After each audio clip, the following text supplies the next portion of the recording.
stakes are high as 4 drivers face elimination from championship contention tonight, but a second chance at advancing comes a little harder to come by at a place where the banking is higher, but the forgiveness is just as low. Live from the virtual Atlanta Motor Speedway in Hampton, Georgia, we welcome you to the Sunoco Cup Series as they take on the elimination race of the round of 16 with coverage of the Atlanta Superspeedway 200. Welcome to our coverage on Podium Esports. We're alongside DJ Clark in the booth. My name is Kenneth Bueno. Ryan Bauer, our producer, you'll see all night long. He's using cameras provided by Juggy Beer. Well, in case of the nature, DJ, with 2 race rounds, is that right now we've got an elimination at stake. 4 drivers at the bottom of the playoff grid have to fight for their championship running lives, and it's going to be at a track that we've seen already to start the season, but it is just as, if not more dangerous in the context of this race. Very, very much so dangerous and, dare I say, unpredictable here for these drivers. It's an intermediate oval that drives like a super speedway. That means the bump draft is going to be in play, and that means we've got to be on watch out for the big one, which could fly off and take out any number of our playoff contenders here tonight. It's an oddball of a super speedway, no doubt about it. We'll discuss it in specific in just a couple of moments. But through this Sunoco Cup Series season, we've seen a lot, whether it's been road courses, short tracks, intermediate ovals, you name it. And tonight is no different on the uniqueness side of things. Now, the one thing, DJ, that we do note about tonight's race is that it's a track that we have seen before. So these drivers know a little bit about what to expect, but then again, it turns back to your point of unpredictability. When you think of the playoffs and the playoff schedule outlined in yellow, there's a lot more left in terms of challenges for those running for the title. Yeah, it certainly is. And those drivers that are pretty much locked on in here at this point, watch for them to maybe hold back a little bit, not be nearly as aggressive as we see some of these other drivers doing, because they do not have to worry about it having punched their ticket in Nashville necessarily. But let's see here what plays out. I think this is going to be a really interesting race, and one where we're really going to be taking into consideration a lot of those teams and technical partnerships that we see across the series as drivers try to link up with one another to help themselves out. And speaking of drivers trying to help each other out, one of those is Mario Miranda. He locked in via the win at Nashville Super Speedway, the first race of the playoffs in 2023. He's got no worries about this race, but his goal, according to him, before we drop the green, is to help his teammates try and move forward. You look at those 4 that are trapped at the bottom of the playoff grid, DJ. Jesse Whittington, the rookie driver, Justin Erb, Garrett Brown, Brandon Banks. These guys have a lot of work to do, but at least for Brandon Banks and Garrett Brown, as far as they're concerned, that they're still within the fight. It's only 1 point between Banks, who's the first driver out, and Dakota Curtis, who's the first one in.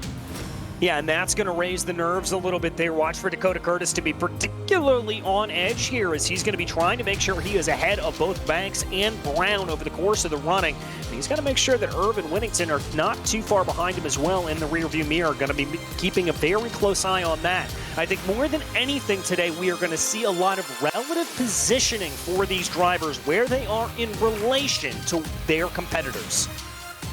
We'll see how it all fans out. It's only 1 driver that's locked in, and the thing about these 2 race rounds is that you've got to execute it. Maybe we could have another one lock themselves in, or just give themselves more momentum going into the next round. Let's bring in one of those who's below the cut line. That is the driver of the 94, Jesse Whittington. And Jesse, I know these playoffs haven't been exactly going to the plan that you would have probably thought of when you locked in at Charlotte Motor Speedway. We're moving forward, but tonight, still got a chance to go in, still got a chance to show them what you've got. What's your plan for this race here at Atlanta? Stay out of trouble and go for the win. That's about all I can do. Last Sunday, we didn't have any electricity for about 6 hours in 100-degree weather at my house, so it was really unfortunate. I think I was more mad that I was sitting in an 85-degree house and it was still cooler to be inside the house than it was outside. And but I was just really disappointed to not be able to race and be dead last in the playoffs and having to pretty much be in a win to move on situation. But it is what it is. We're just going to try to focus forward and try to keep it clean and go out and get the win tonight if we can. Well, definitely tonight is going to be a challenge, and it's a super speedway race. It's not one that you haven't seen before. You were here in the first race of the season, so you sort of know what it's like. Are there any things that you're trying to take from that first race of the season to bring on over here? Maybe things you learn overall about super speedway racing? Or are you coming in with a blank slate, just plain and simple, go out and win? Well, I think I need to go into this with a blank slate because I don't have a very good track record with plate races or super speedways or anything like that with the Sunoco Cup series. Like I think I have 2 career top 10s in plate races. So I have to think about this going in with a blank slate and um, not have to worry about what's going on in the past and try to correct what I can for the future. Well, the good news here, Jesse, is that you do have teammates around you for SheriffStrafe.com Racing. You've got alliances with Big Fish Motorsports as well. So are you going to try to use them to your advantage, or you're going to be in constant communication with them just to make sure you guys have an efficient plan and that you can survive all the way to the end of the race? Yes and no, because we have Aaron Adcock, who is in a much different position than I'm in. Um, I know. I know I got Logan. He said that he doesn't mind doing whatever I want to do, and Richard is he usually has a plan of kind of sticking around the backside of the main pack. So I might just try to stick with one of those two, because I know the biggest thing is we got to try to make sure that Aaron survives to the end, and that is the primary goal. Because without him, I mean, if both of us are out of the race at the very beginning, then that's both of us gone before the next round. So my primary mindset is hopefully keeping him in contention to move forward, and maybe even if I can keep myself clean, try to work with all of those guys and see if I can pick up the win and transfer both of us to the next round. Well, Jesse, on behalf of our broadcast team, we certainly wish you the best of luck as you try to advance into the round of 12. We'll let you get some more practice in, let you get qualifying through before we get the green flag. Best of luck, and again, thank you for joining us. Absolutely. Thank you, guys, and thanks to Strafe Nation that's out there right now. I see all of y'all in the chat, so y'all have a good night. Support always strong for the SheriffStrafe.com Chevrolet Camaro. That's Jesse Whittington in the 94, going to look to advance into the round of 12. He's last in the point standings, but still has a chance, and that's all that he's got, and that's all that he can need as a strong driver in this series. Let's move forward to the man who's somewhat on the other side of the table. This is Dakota Curtis, and Dakota, you are 1 point ahead of the first car out. Brandon Banks are inside the round of 12 as it stands for now, but where's your head at, and what are you thinking towards as you move towards this race here at Atlanta? Yeah, I mean, it's a super speedway, so it's anyone's race. So my plan is to get as many points, kind of like what we did at Daytona. Get as many points and get out there. So hopefully we can get some good points and get some good stage points and maybe some playoff points for next round. So you're looking for a lot of those points, and I reckon it was probably going to be the same as Daytona, where you were aggressive at the front, wanted those points, and it worked out in your favor. Let's talk about Mario Miranda. I know he's your teammate. He's already locked into the next round. One of his goals for tonight was to get some of his Zero-G teammates in. You're one of those teammates. Have you been in communication with him? Have you guys tried to formulate a plan with the entire team just to try and get everybody into the next round? yeah, I mean, it goes right back to it's the same exact thing as Daytona. So we're in the same exact spot. I think Daytona we were out 7 points. This one we're up 1 point. So hopefully we can just get everybody and all my Zero-G teammates up front, and we could keep it there.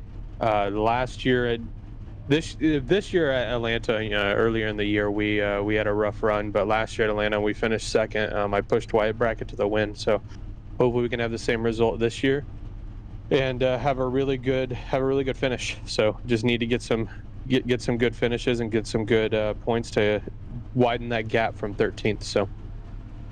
Well, Dakota, last thing before we let you go and get set for qualifying, we know that unfortunately you're suffering with COVID. You're still trying to recover from that. Are you going to try and harness your inner Michael Jordan, try to go for a flu race here tonight, maybe go out and get a win? I was gonna say that, so that's funny that you brought that up. But hopefully we can have I hope we can have a Michael Jordan game and hopefully pull out our first win here. So it'd be great. Gonna try to flex the muscle. Of course, Dakota, we hope you feel better soon, and we hope that that virus goes away rather quickly. We wish you the best of luck tonight, and we'll set you out for qualifying. Thank you.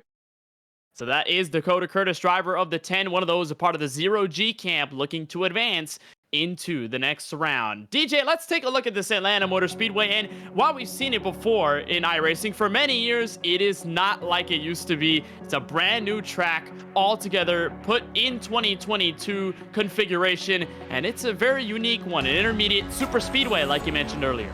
Yeah, indeed, 28 degrees of banking around here means you can carry absolutely massive amounts of speed, and it races like a restrictor plate type of race. That means we're going to see those packs forming, probably 2 wide, maybe 3 wide as we get a little more aggressive down to the stage breaks or to the checkered flag of the race.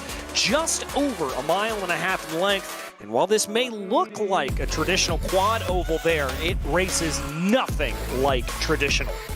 It definitely does not. When you raise the banking, you put in some new asphalt. Boy, does it drive like a gripped up super speedway. And with this package, it's sure to bring a lot of excitement. Let's take a look at the race analysis for this Atlanta Super Speedway 200. We go total of 130 laps here at this 1.54 mile quad oval configuration. We have our stages just like this, 30, 30, 70. So stages 1 and 2, 30 apiece. Probably not going to expect strategy to come in until that last stage at 70 laps. We do have 3 green-white checkered attempts if we need them. There are no faster pairs. That's the biggest thing to note as a super speedway race. And these drivers, of course, have fixed setups. We were here earlier this season to kick off the year in 2023. Curtis Kelly, the winner of that race, and James Kunkel was at the start-finish line waiting for official announcement. Just shows you how chaotic these races can be as we take a look at qualifying. And here is playoff driver DJ Dakota Curtis trying to put in his lap, wrapping the bottom. Yeah, he's going to hold on to that bottom line here. Going to be holding strong with the 31.6. He was up on the top of the list before Chris Shoemaker and Sean Kalis were able to take it away for him. But it looks like here that the second lap's going to be the money lap here. So look for Dakota to move his way up. And talk about the way that you have to point your lines at these super speedways. You see Dakota Curtis now on the wind down as other drivers put in their laps, one of them being Wyatt Brackett, a part of the Fast Banana group, and so is Ross Harwell on the 5, crossing the start-finish line. The way that you have to arc this car and plan it the way that you want to get a good second lap is really interesting, and somewhat could it be more challenging than, let's say, Daytona or Talladega?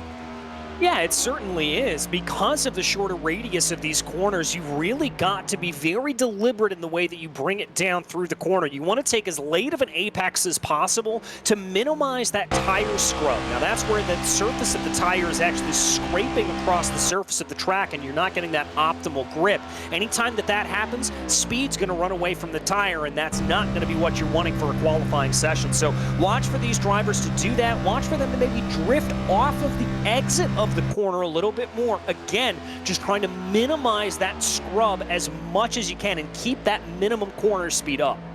And you're also seeing some drivers like Justin Winters sort of arc it into the corner. They're not wrapping the exact bottom on the back straightaway as he'll come across the line. Winters his first lap, a 32 flat. This one, a bigger improvement, 31.347. Now that's going to keep him where he's at in 7th place, as here is Zach Wilson in the number 51 machine, one of the playoff drivers so far inside of the round of 12 if it were to end right now.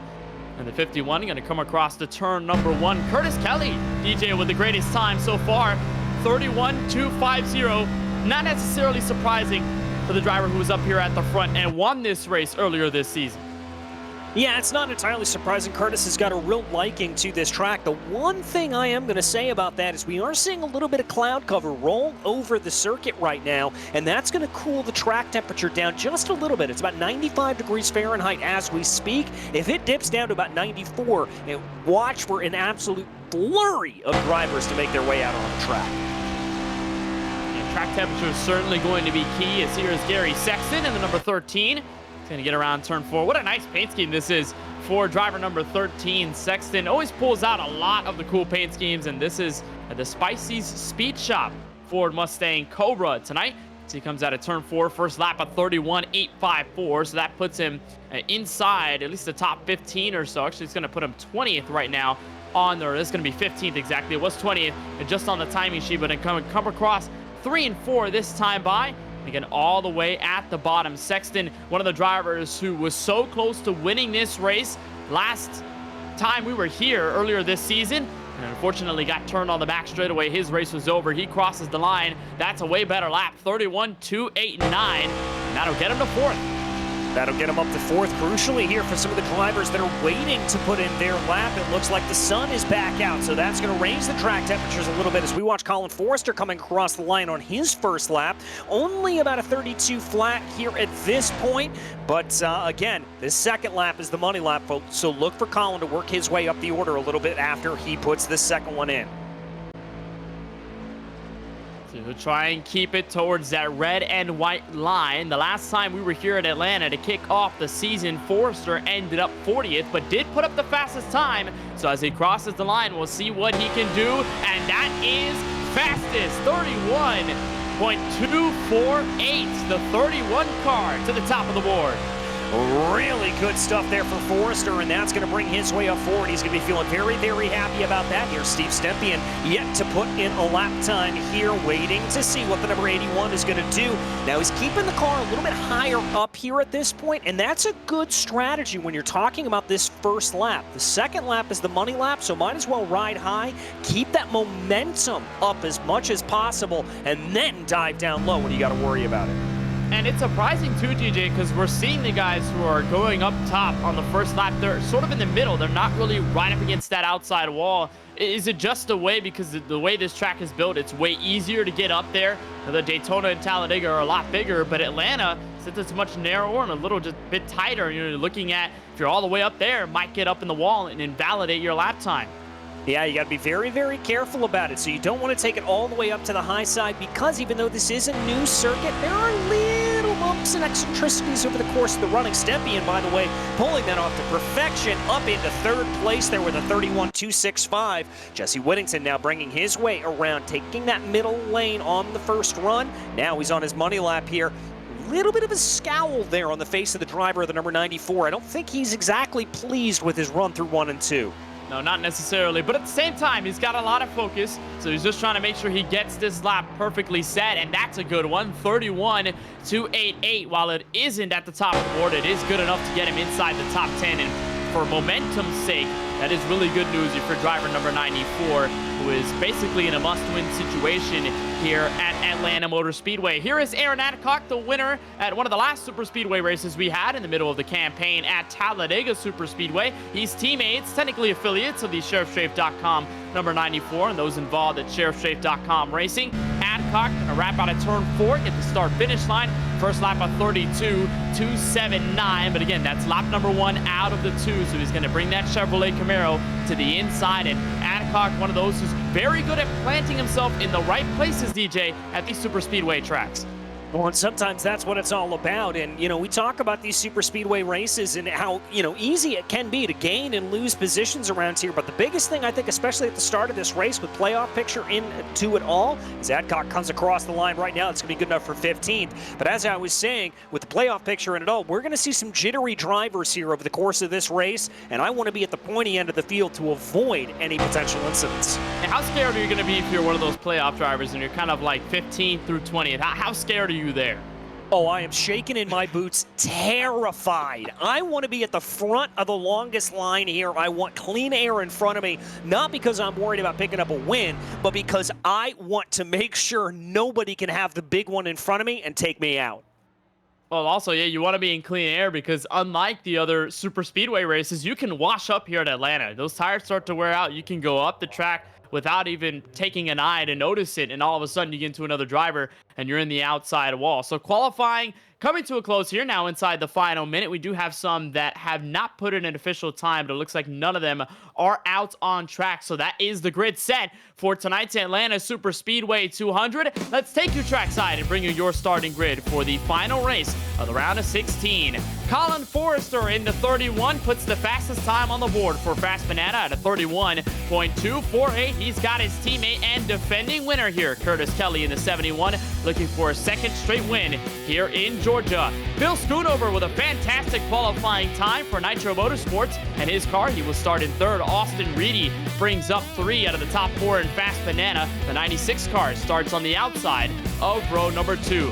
Starting inside the top 5, you'll find Steven Stempian in the number 81 machine. Ross Harlow in the 5 car on his outside will join for row number 3. Row number 4 will feature the 99 of Mario Miranda coming into tonight's race with absolutely no worries after winning at Nashville a couple of weeks back. Isaac Bach in the 47 for Nitro Motorsports on his outside in 8th. Then go the final 2 drivers inside this top 10. Jesse Whittington, last place in the playoffs, needing a win, and Gary Sexton in the 13.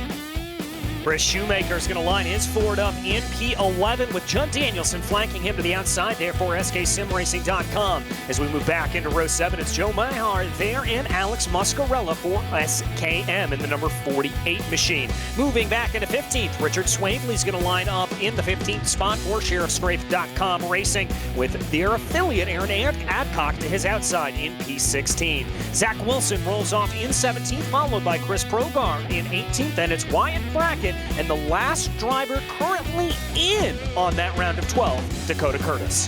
Dakota Curtis has some work to do here at the start of tonight's race. James Conkle, who was so close to winning this race in the first race of the season when we were here, he is 21st tonight. Sean Kalis in the 43 will be to his outside. That closes off row number 11. Justin Winters in the 88 is 23rd. Brandon Banks, this is a deep qualifying run for him. 24th for the 54 car. He's the first driver out on points. Going to need a good run tonight. Justin Erb in the 20, also one of the drivers in the playoffs below the cut line. He is 25th. Kip Easley will be alongside him in 26th. That is row number 13. Row number 14 will feature the number 16 of Garrett Brown and the number 18 Chevrolet Camaro driven by Parker Bland. Rounding out the top 30 is the 14 of Austin Shoemaker and the defending series champion Lawson Peel, who's the first driver not to take a time in qualifying. Here's everybody else, 31st through 36, starting with Ray Rogers in the 11, Ryan Kendall in the 68, alongside him. Logan Sturgeon, the driver who was so crucial in Aaron Adcock's win at Talladega, he is 33rd. Brad Fulham is 34th. Justin Reeves, 35th. Casey Knighton, 36th. And rounding out this field here from Atlanta is the number 75 of Chuck Phelps, bringing up the rear of the field. Well, it's a beautiful day here in Atlanta. It's a track temp at 95 degrees, air temp at 77, and here's the entire driver wall. DJ, we got to look at all of these guys and some of their emotions, their focuses, and all the things that they're having to deal with behind the wheel throughout tonight's race. Really exciting to see. Very, very excited to see. Always love to be able to see these driver walls here. It's going to give us a very good indication of just how these drivers are able to cope with everything. It's going to be very, very tense running here, I think, especially in the early and the late stages of this race. All right, so drivers will get on the back straight away. They'll have the iRacing official pace car let them go at the exit of turn 4. Again, this is an elimination race, so the drivers at the 4 standings all the way at the bottom of the playoff grid, they're going to be eliminated. 12 will move on to the next playoff race at Texas Motor Speedway. DJ, shortly before we go green, I know you mentioned clean air is going to be pivotal, but what other keys do you need as a driver to go out and win this race? You need patience, you need composure, and you need to make sure that you minimize any of those mistakes. With the speeds that we're running around here at this point, you've got to be very, very careful. Even the merest of twitches out of these cars could spell disaster for the rest of the field.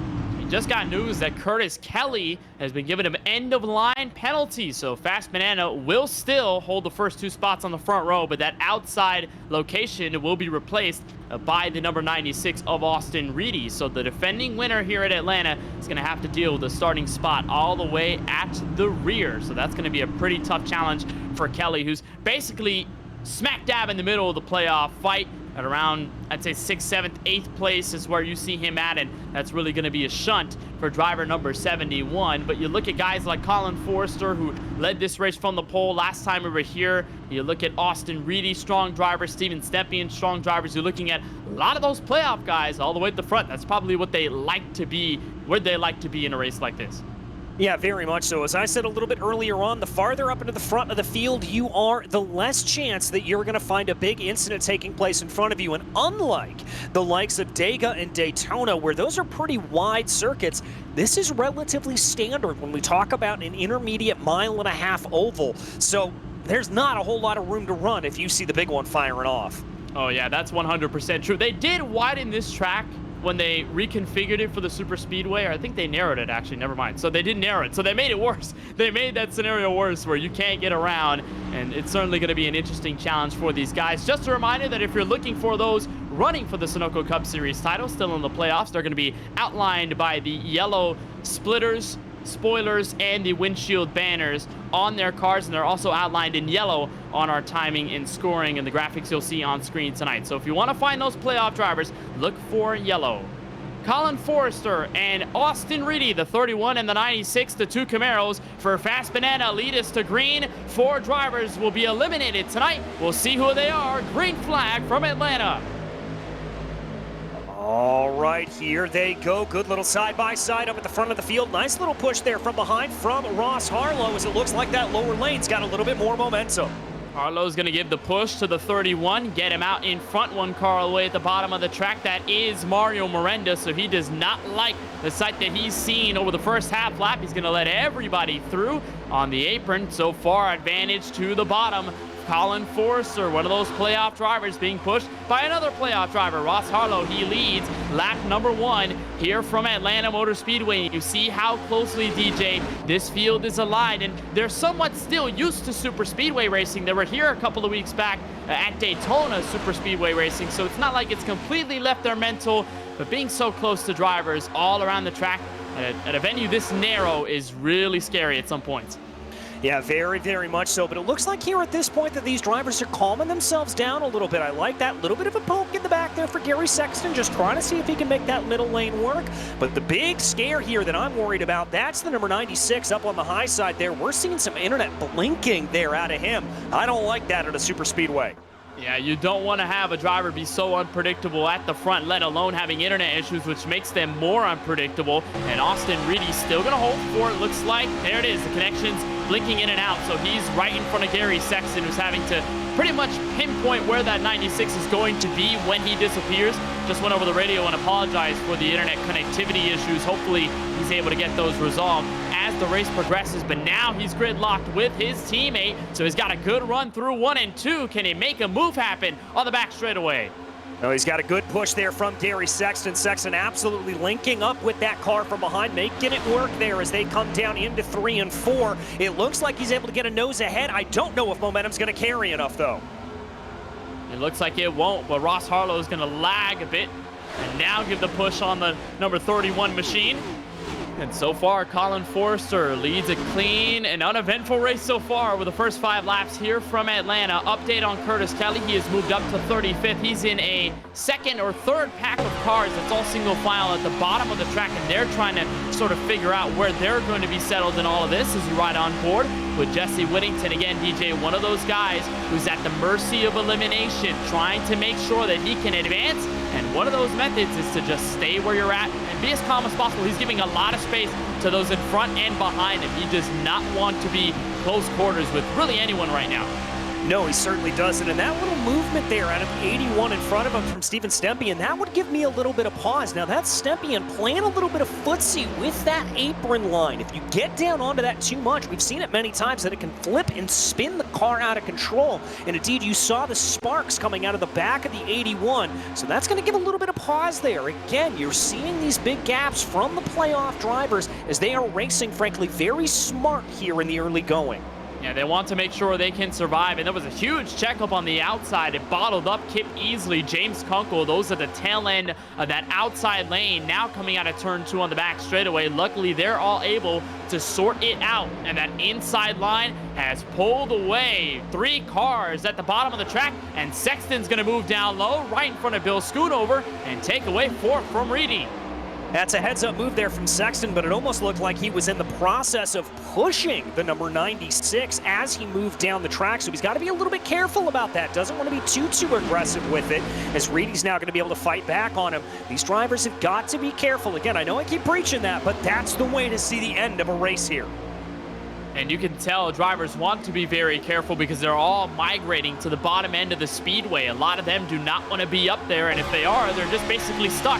Guys like Judd Danielson, they're somewhat tiptoeing on that outside line. They're not being as aggressive, and they're not pushing as hard, so they know how early in the race it is. They know they don't want to overstep and make their race basically non-existent if they end up in a crash or if something happens. But for now, a lot of the field separated, and Judd Danielson's going to move down to the bottom. Stempien's going to stay up top with Austin Riddy. And let's talk with Stempien a little bit, especially with what he does for the league. He is, of course, one of those drivers in the series. But on Monday nights, DJ, right after the races are over and all the drivers have a little bit of a chance to recap, he hosts a podcast on his Twitch channel titled Dropping the Hammer. We know that the accent that the 81 of Steven Stempien has, and a lot of people seem to have a lot of fun with that. And he put in the Dropping the Hammer podcast to make sure that the drivers around him can have a chance to talk about the race, and all of them just bringing in a sense of community and having a bit of banter about what went on Sunday night and what's going to go on for the rest of the season. Yeah, it's one of those things that really not only adds to the sense of community here in the Sunoco Cup Series, but it also really adds a lot of that, frankly, legitimacy. That it shows just how seriously all of these drivers take it, that they all tune in, they watch it, they're able to talk a little bit of smack if they want to, they're able to talk about tactics, like that kind of thing after the race is done, and it really just adds to all of the legacy that goes on here in the Sunoco Cup Series. And nothing better than just chatting with the drivers around you, and a lot of them are friends outside of the racing track. So in sim, you know, they're obviously very competitive and they all want to win, but off the track they are very cool with each other and they get to share some laughs. And even sometimes after the races are over, they hang in the voice chats in the Discord server and they just, you know, talk smack, you know, talk about the race and joke around and obviously have a lot of fun in that. So Steven Stempien with the Dropping the Hammer podcast, make sure you check that out Monday nights. That is on his Twitch channel, Stempizzle81. So on Monday night, 9 p.m. Eastern, usually when this race would start, just tomorrow, that'll be when the podcast is live, and Stempien will bring in some of the drivers and try to get some perspective on what happened here at Atlanta Motor Speedway. Battle for the lead between Stempien and the number 13, Gary Sexton. We saw this field change dramatically at the front over the last couple of laps. Zero G has control of both lanes going into turn 3. All right, that's what they want to see here at this point. Zero G making a little bit of a move here. The 48 of Muscarella looking a little bit squirrely coming off the line, washing up a little bit slightly, and that's going to open up an opportunity for the 23 to move up into the inside here. Aaron Adcock through the middle. Can he find help? He's got some in the form of the 7 car. Chris Progrard is going to bring more drivers with him. Muscarella trapped at the high side. Here comes Austin Riddy with a look on the inside for the lead. He'll get his fast banana teammate behind him, but it won't be sufficient to get to the front and clear the field. Sexton has the momentum coming into turn 4. He certainly has the momentum. Let's see if he's able to capitalize it on here at this point. He's going to be able to hold down to that low side, but the 81 of Stempien trying to fight back on Sexton a little bit. He needs some help from behind here. Muscarella needs to try to close that gap a little bit. And Aaron Adcock at the 46 there behind of Joseph Mahar, they need to get all worked up here. Ooh, careful, that was a little bit of a sideways bump coming down the backstretch. And you're looking at 4 out of the drivers inside the top 10 that are non-playoff drivers. They're just running for the win, while everybody around them are running for the championship as Stempien stays side by side with his teammate Alex Muscarella in the 48, pretty much playing as an anchor on all of this, trying to force the 81 to the front and can't quite do it again, showing you just how tight this Atlanta Motor Speedway is. You can go 3 wide, but it is very tough to do so. A lot of these guys just want to stick it with 2 wide as the outside gets some good runs. Coming on the back straightaway to turn 3, it's going to push Stempien to the front.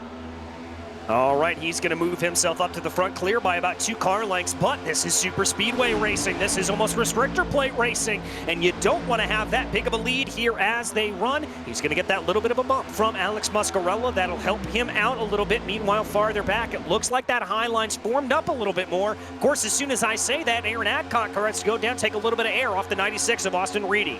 But he also wants some clean air as well, DJ, and we talk about that ad nauseum at these super speedways, whether it's Atlanta Atlanta, Talladega, or Daytona. You want to have clean air on the front of your car and just feeding into the engine, because if not, you can easily overheat, and then goes the problem of blowing up. And we saw that happen last time we were here. Defending champ Lawson Peel in the middle of the pack, all of a sudden, engine go boom. He was out of this race, and Adcock taking some notes about how to keep the engine cool on these super speedways, and it's something we'll be talking about all night as well.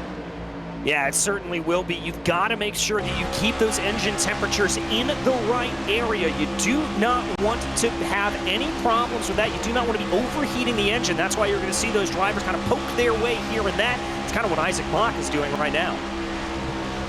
Isaac Mock just making sure he can get some air on the front end of his Nitro Motorsports Chevrolet Camaro. And Nitro Motorsports, what a great start to this race it was. They had a driver in second, a driver in eighth. Isaac Mock started this race inside the top 8, and then of course his teammates started inside the top 5. As there's a look at another driver who's a non-playoff runner but has done some well for his team so far. Joseph Maher in the number 46 for SK Sim Racing, bringing his Ford Mustang to the front. And that outside starting to dominate, DJ. As soon as Aaron Adcock jumped down there, they cannot find a run of their own. They are going to bring in another driver, James Kunkel. It's not seeming to work so far. No, it's not quite working here at this point. It just looks like there's more momentum, more rhythm up on that high line here at this point. And as we watch the drivers kind of try to get some of that cool air onto the front radiators here, looking at the 13 in particular of Gary Sexton coming through the corner, that's going to slow them down on the straightaways. You need to be in an absolutely perfect line as you go through, and that's what will make things go faster. Really have to be smooth here. Is on board with the number 5 of Ross Harlow. Do want to correct myself there. Nitro Motorsports had a starting position with 2 cars, Isaac Mock and the number, I was going to look at it, I just saw it right now, but it was Bill Schoonover in the 9 car. Both of them started 3rd and 8th, not 2nd and 8th. Second went to Curtis Kelly, who was dropped all the way to the rear of the field with an end-of-line penalty. Things got really sketchy there on the inside. James Kunkel, I believe, got forced out of the way by Aaron Adcock. A bit of contact there on the quad oval, and that was a big scare. Now they're 3 wide in turn 2. 3 wide in turn 2. It looks like their Kunkel's just desperately begging to try to find a spot back into line. A little bit of contact there up into the outside barriers there, and that's going to be the number 10 of Dakota Curtis. That's one of your playoff contenders. He's got to be really careful. Remember, one of those guys that is in, but by a fair amount of points, basically won to Brandon Banks, and they settle out the 3 wide action. They got some drivers in the outside wall. Colin Forster had a piece of it in the middle of turns 3 and 4. And Dakota Curtis will live to see another lap. He dials up the outside, and we'll get to the back bumper of that 31 machine. Meanwhile, Chris Progar had a look at the front for a moment on the inside, moved up, and now Wyatt Brackett taking the position on the inside lane.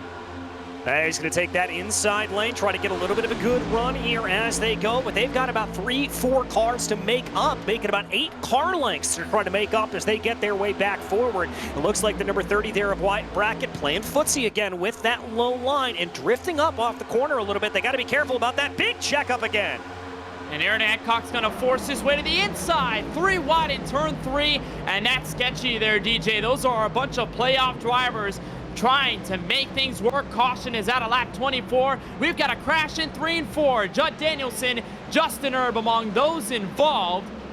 And that's a big hit for driver number 20, one of those looking for a Sunoco Cup Series championship under the cut line going into this race. And he finds trouble a couple of laps before the stage break. Yeah, not what he wanted to have happen there at that point. Looks like he dives into the corner here, check up in front of him, and just gets a little bit of contact there from behind from the 14, and then the 85 spinning right around on him. And that number 14 machine, that was Austin Shoemaker there that really precipitated all of that, making it 3 wide there, coming through 3 and 4. And it really was a chain reaction. You saw the checkup starting with Forrester. He got put up into the outside wall by what appears to be the 5 car of Ross Harlow. They were around 3 wide action. As here's Miranda. Right in the middle of that. Nice job to avoid it on the apron. But again, the shunt there to Justin Erb. And even then, so to Judd Danielson, who was running well, running up at the front. And now I'm going to have to try and repair that race car as your leaders have hit pit road. Steven Stepien bringing them all in. And DJ, you'd expect 4 fresh tires and some fuel. I mean, this is just before the stage break. Yeah, it might as well be perfect strategy here at this point. I thought you may have seen a driver or two try to hold out here for a lap to try to be able to pick up that stage victory, not entirely knowing how long this caution period is going to be. But it looks like Stempien and Muscarella going to be the first two out of pit lane here. Mahar, Progar, and Shoemaker, your top 5. So it looks like from race control, Jonathan Hancock, he says that is the stage. So here at lap number 26, we will call stage number 1 just a little bit early with this caution that has come out just a moment ago there with Justin Erb, Judd Danielson, and some others. Stempien going to pick up the iRacing official pace car. And we see this a lot, DJ, at not only these super speedways, but at some of the other tracks. We happen to have a lot of great racing up at the front, really clean stuff until right before, and I mean right before the stage break comes through, and then a caution comes out, and then we get to call the stage. But that is good news for Stempien, because as he led the race, crossing the line, and as the caution came through, he's going to be winner of stage number 1. Yes, indeed he is. So he's going to be a lucky boy when it comes across the line there for that. The rest of the field obviously going to form up behind him. And one of the things I do love about the Cup Series here for Sunoco Cup Series is that they do that. They change things up a little bit, and they are able to adapt on the fly. And so we don't have a caution immediately followed by a caution. Oh yeah, 100% true. You just kind of roll with this caution and then let the race progress as usual. And usually it does take a couple of laps for the yellow to officially go back to green. We've seen it before when the stage is thrown out at the exact lap it's supposed to. It takes around maybe 3 to 4, sometimes 5 laps to get things officially settled, get the field all together, and then obviously go back to green flag racing. So good news that we get to kind of close this stage early and then have a chance to race a little more until the end of stage number 2, which will come our way at lap number 60 here in this Atlanta Superspeedway 200. So some good stuff right now at the front of the field. And the good news here, DJ, for those drivers who have started in the top 10 or worse, you've got a bulk of these guys in the top 10 who started 10th or further behind. Gary Sexton started 10th. You look at 11th place starting spot for Chris Shoemaker, who's inside the top 5. 13th spot for Joseph Mohar. He's up to the top 3. A lot of these guys have made some moves early on. Yeah, drivers really being a little bit aggressive here as they needed to do. The drivers that knew they needed to be able to get a good points result to lock themselves in. And once again, I come back to this, Kenneth, but I think it's twofold. I think they wanted to be ahead of any danger that came before them, and they also wanted to be able to get themselves the most points as they work their way around.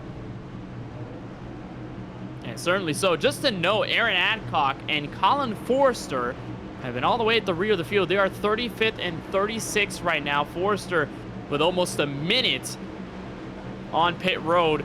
Looks like he was trying to get that number 31 repaired as he gets back on track. We are back under green. Stage number 2 technically underway here from Atlanta Motor Speedway. And Stempien off to a good start. He'll chop the nose of the 48, Alex Muscarella, and go up to the racetrack. Joseph Mohar is going to try to get a big run in turns 1 and 2, and he's got it. He's got the push from the number 4 of Chris Shoemaker. Stempien tries to get the bump from the 48, and they'll stay even. But SK Sim Racing looks to lead this race for the first time. Yes, they do. They're trying to make that fight down on the low side here as they run the number 46, trying to see what they're able to get. Muscarella praying for a little bit of a bump, but instead it's going to be a bump from behind there from the number 30. That's going to be Wyatt Brackett inserting himself into the equation, trying to get by the number 4 of Chris Shoemaker. He's going to try to get through, but he stays on the inside. A good run for those guys up top there, right up against that outside safer barrier, and they're going to get a big run on the back straightaway. And despite Mohar's chances to get to the front, it has not worked so far for the Mustangs that have stayed on the inside of the racetrack. Muscarella a little high up. He fades. He almost gave the back bumper to the 81 and got him sideways, and it's going to wobble him just a bit. Stempien's going to lead him to the stripe. You've got a pair of non-playoff drivers on the outside of the racetrack. Yeah, they're starting to play a little bit here, trying to see what they're able to do. Remember, a victory is still a victory. Even if you're not going to be able to get yourself into the playoffs, you still want to be able to walk away with as many points as possible. So let's see what they're able to do here at this point. Looks like a little bit of a checkup up on the high side, but Stempien and Muscarella going to be hooked up like absolutely butter and toast. It is perfect right now between the 81 and the 48, and those two on the bottom are trying all that they can, but the outside getting the momentum. And we've seen this trend happen before. It seems to go down with these next-gen cars, DJ. You look at Daytona, you saw it. Talladega, you could see it happen. Even the first race here at Atlanta to kick off the year, you saw that happen as well. If you get good organization on the top, no matter what the inside does, it's going to be very hard for them to get to you. And the guys all the way at the outside of the banking can just kind of hang in there and do whatever they want. Yeah, they certainly can, and so we're going to have to see here as this continues to go along just what they're going to do in terms of that running. A little bit of smoke there kicked up in the back as they continue to go here at this point. Looks like that high line still got a little bit more momentum, still got a little bit more push as they go. That low line's really got to gather itself back up. And they really do, and they're trying to side draft those guys on the outside. You can see what the 46 and the 4 car were doing there on the back straightaway. They got a little closer to Austin Reedy and Zach Wilson, making sure that they can get the nose off of the car and be able to slow them down just a bit, but it is not working. Now make it almost 4, 5, 6 cars that are clear on that outside lane. They can easily drop to the bottom. But DJ, is it too much of a risk to go down there at this stage when you see what's happening to Mahar and company? Yeah, I think it is. I think it's a big, big risk to try to go down on that low lane here at this point. The better way to run is to hold yourself up on the high side, maybe jump down in front if you can gain a position or two, but you may find yourself losing it before everything is said and done. Now, it does look like they're starting to gather themselves back up a little bit more and get a little bit of a better run, but they need to be more organized. That's the problem here. We got a car darting to the inside, almost trying to make this 3 wide. That's not what you need here at this point. It's really not what you need, and a 3 wide is really going to kill your run if you're already struggling to stay there on the bottom and keep up with the competition. They seem to be slowing down lap by lap, and Wyatt Brackett here, DJ, seems to be the biggest driver, the driver that seems to be in the biggest hole right now because he's a playoff runner. These guys who are mostly at the bottom are not. You look at Joseph Mohar, not in the championship fight. You look at Chris Shoemaker, also not in the championship fight. Kip Easley is a non-playoff driver. So Brackett is stuck here on the bottom, doesn't have space to move up top, and he's trapped right now. Yeah, he's absolutely trapped, and he is begging for an opportunity to move himself up onto that high line, but they've got themselves so well sorted that it just doesn't look like that opportunity's coming here at this point. And if we look down on that low line, there's that number 4, Chris Shoemaker, trying to be able to get his way up into that top line, but it's not working. And again, a big scatter, almost contact through 2. And Brackett almost got into the 46, almost sent him around. And again, we talk about the scares there for playoff driver Wyatt Brackett, and things are getting way scarier. He's trying to side draft in the midst of James Kunkel, who just took advantage, went to the inside. Curtis Kelly, when that end of line penalty is finally moved back inside the top 11. And Brackett is just forced at the bottom, nowhere to go as they're almost 3 wide. Near the back end of this first pack, Miranda having to swerve out a bit. That was Ross Harlow with a big checkup on the outside. Big checkup on the outside. They're going to be able to hold themselves in line here on lap 37, but things are starting to get sketchy in the mid-pack. They really are, and Miranda, thankfully, he's got that ticket to lock him into the next round, but look at the guys around him. Banks, who's below the cut line. So is Winnington. Lawson Peel is trying to stay where he's at in his playoff picture. So things are really dangerous right now. And you see that they took note of it, DJ. Immediately, everybody backed out, gave space, and said, okay, that was a little rough. Let's not do that again, shall we? Yeah, they don't want to be themselves involved in the big one here at this point. That is not what any of these drivers are looking to do. They want to be able to get to the end of this race, the end of the final 70-lap stage here. Oh, but that got a little bit squirrely there for Gary Sexton right in the middle of the sandwich. And look at them, almost 4 wide at some points here at Atlanta. That inside has started to dissipate severely. You look at Ross Harlow, one of those guys that have stuck it down low. So is Zach Wilson, pair of playoff runners trying to make things happen and at least resurrect what was there at the inside of the track. And those who were up there at the top now have joined the brigade on the outside. You look at Wyatt Brackett, he's now up on the outside. So is Shoemaker. Kunkel has moved down to the bottom, but you look at Kip Easley, who was on the inside. Now he's up top. It looks like nobody wants to be down there, and it's starting to take effect. And I'm surprised that when you've got fresh tires, you don't really have as much of a run on the inside. Usually late in the run, DJ, you see cars check up and slide up the racetrack because it's so narrow here at Atlanta, but it seems to be the opposite right now. Yeah, very strange incidents here that's going on. I don't really have a full explanation for it, Kenneth. I can't tell you exactly why we're seeing that take place, but nevertheless, it's really adding to a very, very disjointed and very, very confusing race here as they run. Oh, car across the grass coming down the main straight. That's one car in the grass, and that is Aaron Adcock in the 23. He will save it. And we will maintain green here with 20 laps to go into the end of stage number 2. But that's a big one there for Adcock, a playoff driver who is now all by himself on the racetrack. A bit of a scuffle there on the front straightaway. Now we've got a proper battle for the lead. Stepien sideways. Oh, how did he save that thing? Steven Stepien with the car control of the century, able to hold that thing coming off a 4. A big one there, and he has to be really careful, DJ, because he's a playoff driver. Alex Muscarella is not. You think there's any communication? He's like, okay, no, you're trying to push me to the lead, but at least be a little careful when pushing me to the front. Yeah, exactly. There's got to be that good communication. You need to be able to go back and forth with those drivers. This is not a one-way street. You have got to have it back and forth. And it's there, Muscarella, again, looking very, very squirrely. Trying his best to hold on, and James Kunkel is giving him the fight of his life on the inside lane. Remember, the last time we were here at the Sunoco Cup Series at Atlanta, James Kunkel was right there at the line, was confirmed the unofficial winner of this race, and then got it stripped away from him at the very end, and the win was given to Curtis Kelly. He's got a lot that he's working towards to redeem himself here at this track. He knows what he's capable of. He knows that he can win this race, but he wants to do it officially now. He's got good help from the 51 of Zach Wilson, but once again, not able to break from that outside barrier that continues to stifle the runs that these guys got on the inside. Stepien leads him into turn 3.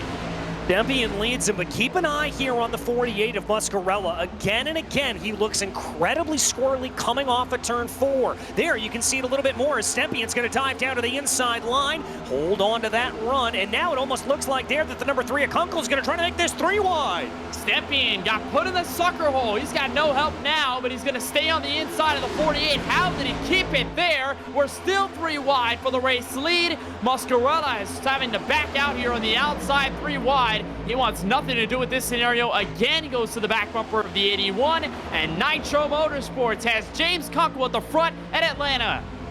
They do indeed. That's going to be a good run there for them as they continue to go. The number 3 going to hold off into that lead. Not looking like there's going to be a whole lot of a challenge on the outside. Muscarella's got a new dancing partner, though, in the form of the 81. And Steven Stepien able to regather himself back up onto the outside. It just felt like at some point that Stepien was trying to back out, go to the inside, because he was maybe a little afraid of the pushes by the 48 car, and then all of a sudden he gets put in the middle and he gets put right back where he was on the outside line, cooped up with that 48 car. They are almost 3 wide. You look at Fast Banana, represented by Curtis Kelly. Wyatt Brackett, those somewhat outside of the top 10. And inside the top 15 in the wall goes the 48 of Muscarella. There's lap car Richard Swavely, so that's going to play a factor in all this. Where does the outside line go? No choice but the middle. And it's going to be really tiptoey through there into turn 3, and the top 4 broken away. Car sideways. That is Swavely right in the middle of the field. It looks like we're going to stay green, though. I think we're going to stay clean in green. No caution flag flying. Swavely able to get that car back down onto pit lane, and thank goodness. We'll try and see what happened there. It just got hit going into the 3rd corner by Chris Progar, got sideways, and then came right up the racetrack into the outside wall, and obviously kept it away from everybody else. So that's good news for the field. The bad news there for Richard Swavely, who just went a lap down and had his race completely torn apart. Zach Wilson leads this race now. He's got the front position. Jesse Whittington looking for an outside charge for the lead, and he's got help in turn 1.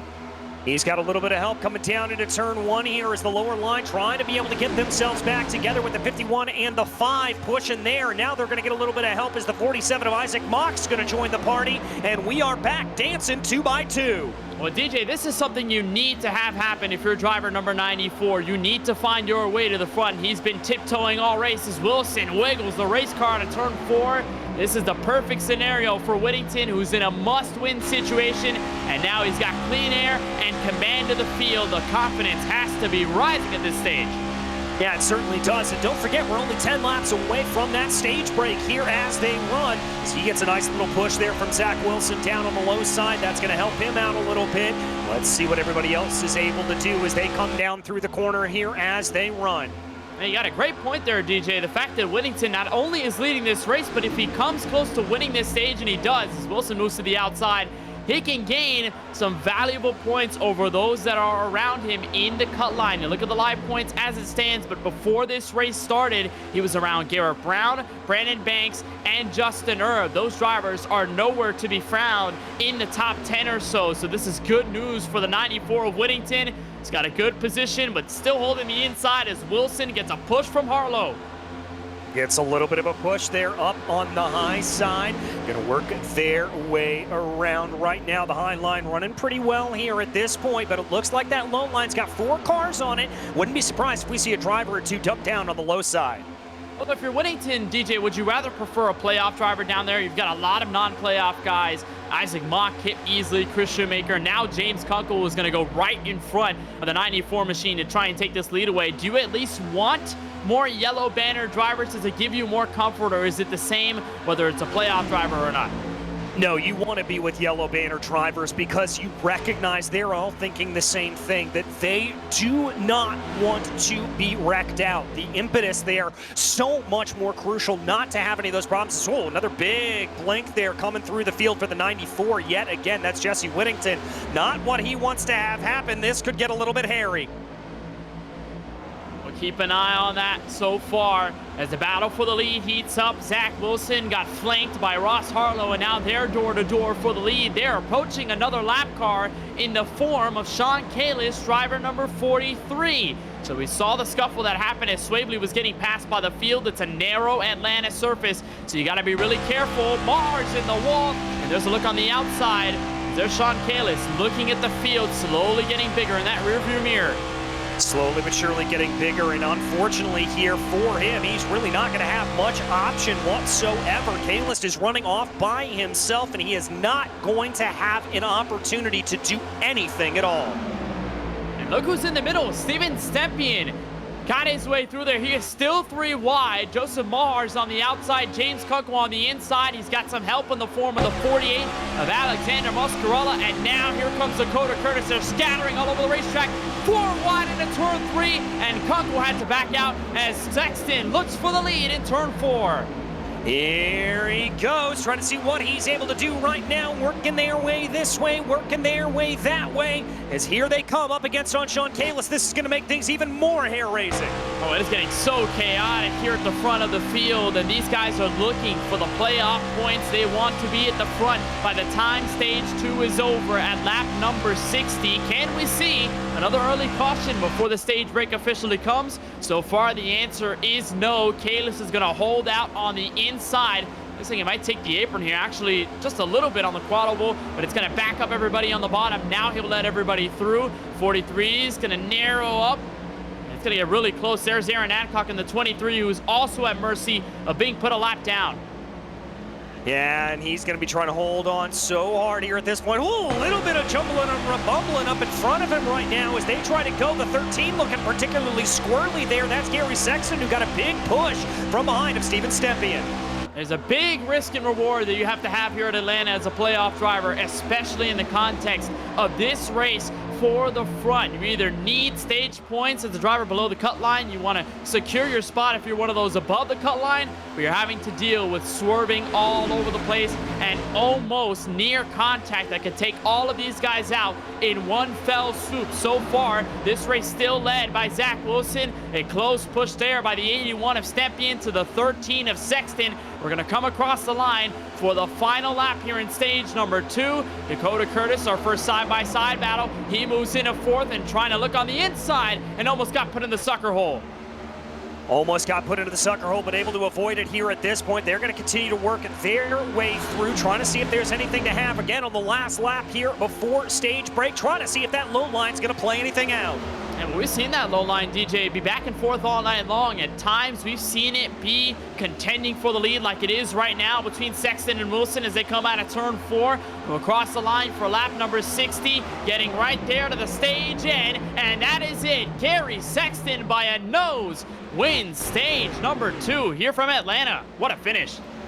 What a finish indeed. Yellow flag in the air. Stage break incoming, but we are ready for the final 70-lap third stage here from Atlanta. This is where things get interesting. Well, you know, DJ, it didn't feel like it was all that aggressive at the front, stage number 1, and then that caution came out. But stage 2, a completely different story. These guys were all over the place. I think you and I probably were looking at a caution per lap before that stage was over. I think we were. I mean, that's almost about what I thought was going to happen there. It was getting very, very hairy, very, very scary as well. And credit to the field for keeping things together. Very hairy, very scary. I like the rhyme scheme there, DJ. Well, stage number 2 is over. Gary Sexton, the winner of the stage, barely over Zach Wilson. That 51 was so close at it. And Sexton going to pick up some valuable points. It's going to probably skirt him a little higher on the round of 16 point standings, and that could help once it gets to Texas Motor Speedway, Pocono Raceway at the beginning and end of the round of 12. And Sexton will also have the opportunity to lead them all into pit road. Now, TJ, I mean, we look at the strategies. You could make it from when we had the caution and the restart in stage number 1 all the way to stage number 2, but now we get into stage number 3, 70 laps, longest run of the night. Gotta be smart about what you're gonna do strategy-wise from here. Yeah, you very much do, and this is really where it's going to come into play here for saving your stuff. You've got to make sure you save the tires as much as possible. You can't be overdriving the car here because you don't know where that caution's going to come, and you want to come in under yellow if at all possible. You never expect to hear the word saving tires at a super speedway, but here at Atlanta, because it's so tight, it's a 1.5-mile track, you're turning the car a little more, it's wearing down those tires little by little each lap, and more than it would at Daytona and Talladega. So it's one thing that you also have to keep in, a compound equation that could ultimately result in a race win. Zach Wilson wins the race off pit road. Stage number 3 on the way next. You're watching coverage of the Sunoco Cup Series playoffs from the Atlanta Motor Speedway. Janice.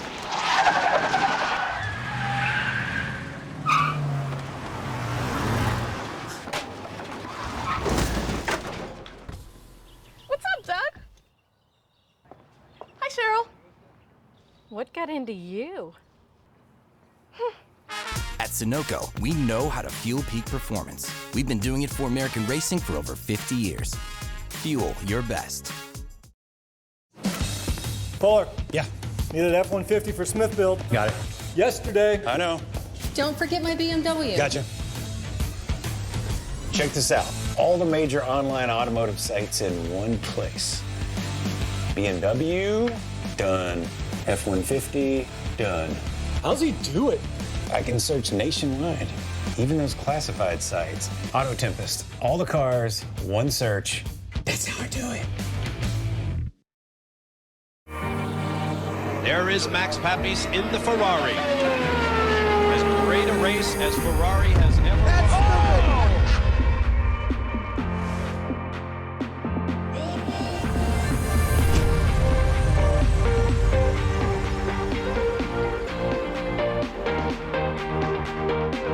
The steering wheel for me has always been a sensitive spot. You know, there's a whole experience there that we're all trying to refine. Max Pappas, he asked me one day, he says, what can I do in a wheel? I said, well, with the new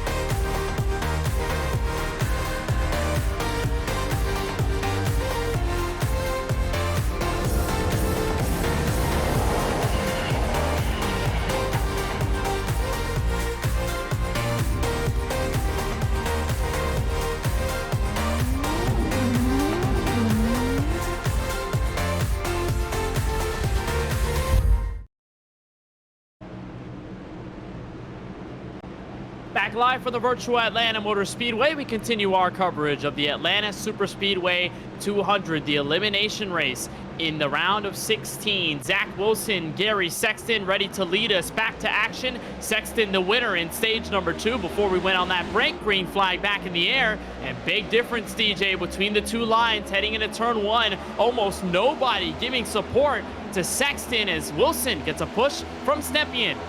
Yeah, Gary left out in a little bit of the dry there. He's going to move his way back down into the low line. That's going to leave Joseph Mahar now leading up on that high lane here as they work their way into 2 and having to really scrap his way forward. That almost looked a little bit hairy. It definitely did, and now Stepien goes to the inside for the lead. Wilson moved up top to get the push by the 46. That's going to be a big run built up by the Mustang. Stepien moves up there to block, and that's going to check things up again before they reach back to turn 1. And how about Curtis Kelly? TJ Clark got that end-of-line penalty after starting second on the qualifying times. He's back up to the front with help from the 13.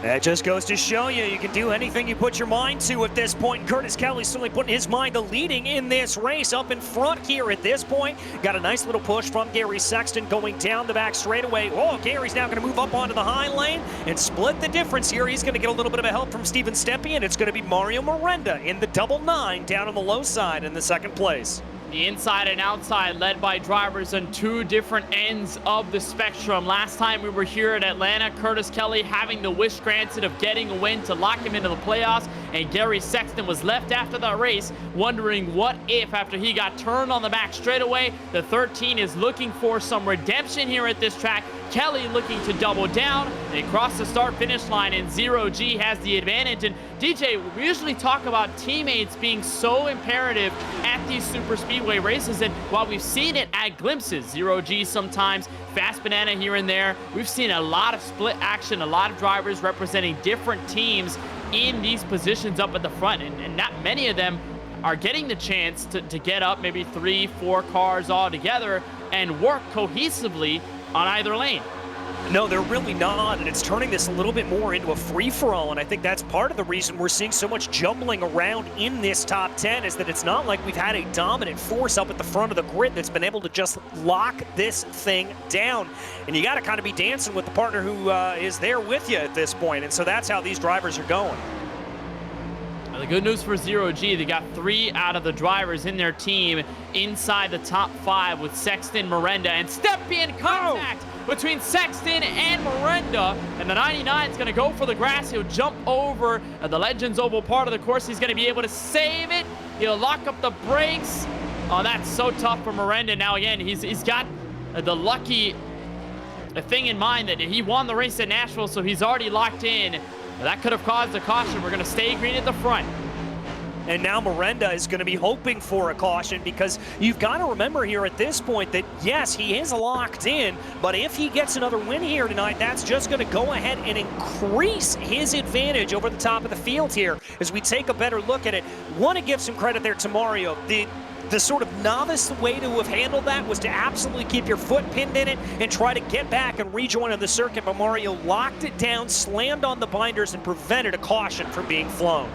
They did a great job of keeping it away from the surface. Usually, even in a single car incident, if you go sideways and you go back up the racing surface, that could trigger a caution flag, but he kept it underneath the apron, let them keep racing, and he's like, all right, well, this is a tough scenario. I'm going to be put all the way to the back of the field, maybe go a lap down or more, but at least my car's intact, and at least the field won't have to slow down because of what happened. And Miranda's goal, he posted it on Twitter before we dropped the green flag tonight. He wanted to help his teammates try and advance into the next round. So far, it looks like it had worked up until the point where he made that contact with Sexton, but no worries for Zero G for the moment. 2 of their drivers still at the top end of the racetrack as Kip Easley pushes Curtis Kelly to the front in turn 1. Yeah, that's a name we really haven't called a whole lot here tonight. The number 8 of Kip Easley up a whopping 23 positions since the drop of the green flag. Kip running very, very well here. There you see started all the way back down in 26th position. He's going to hold steady here as they bring their way through 3 and 4. Kip Easley came home in the top 15 the last super speedway race we ran. That was at Daytona on June 18th.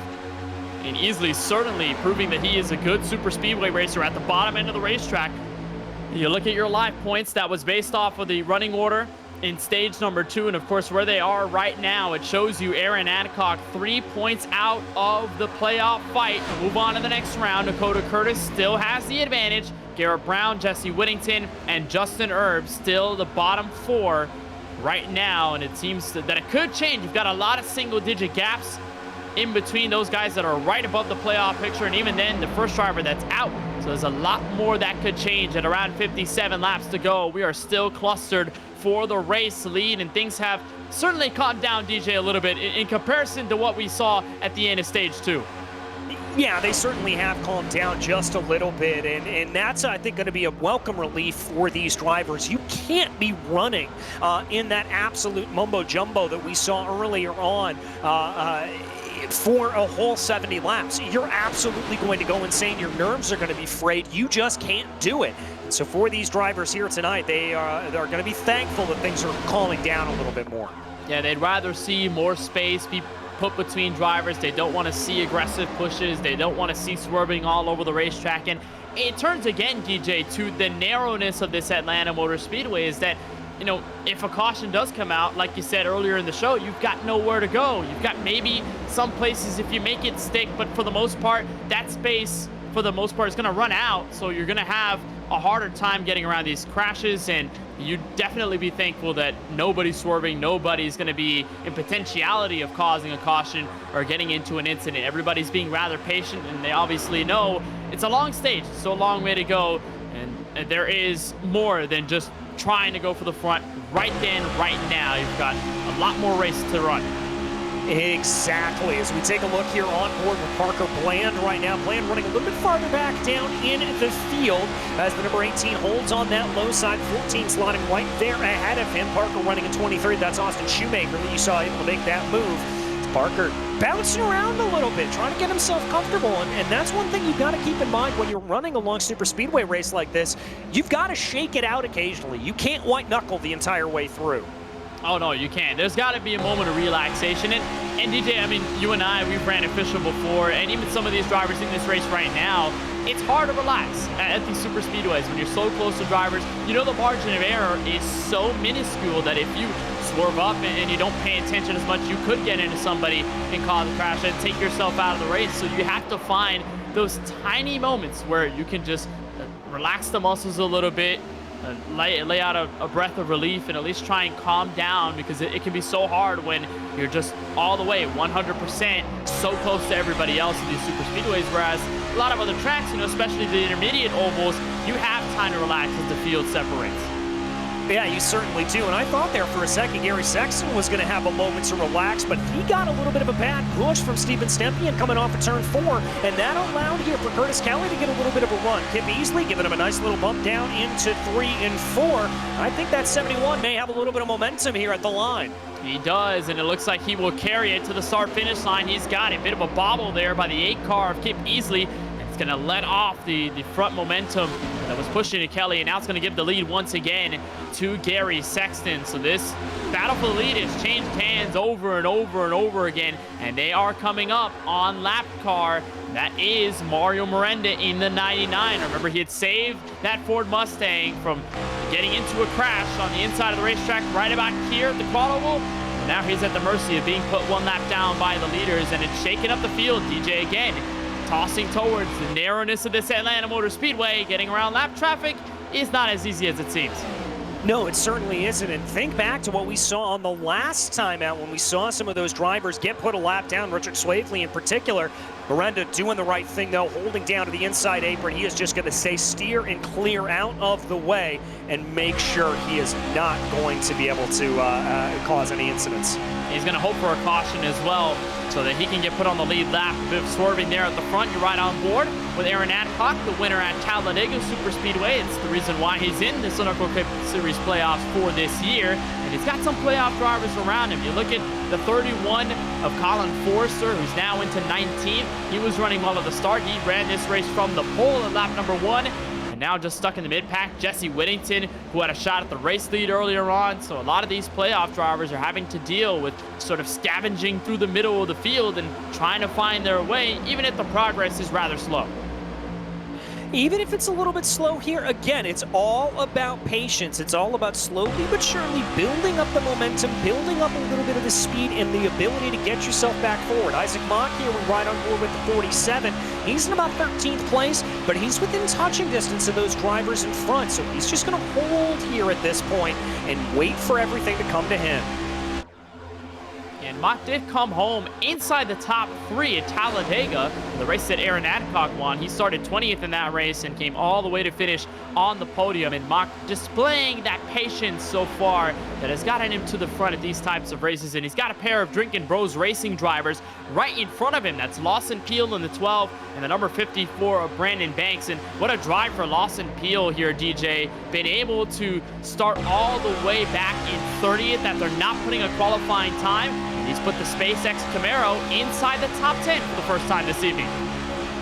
Yeah, he certainly has, and holding on to that position well here, as now it looks like he's scored back in 11th as it just kind of switches back and forth here between himself and Alex Muscarella, who's running on the high side of him. They're in that 48 machine.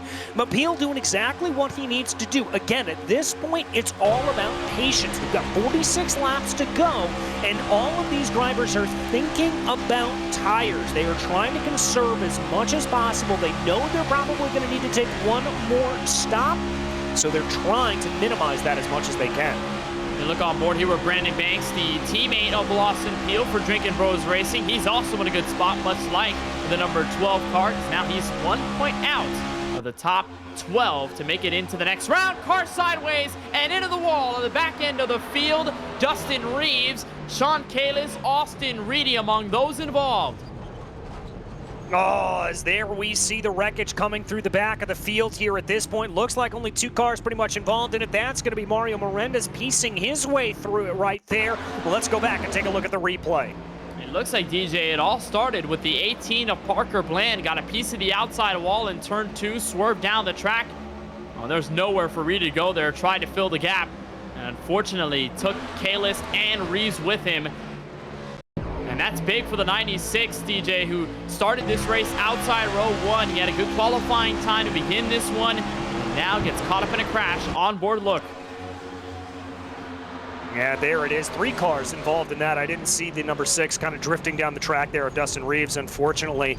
But, yeah, 3 cars involved, and that is going to bring out a yellow here, and it looks like the majority of the field going to be coming down pit lane. Yeah, just a bad run there.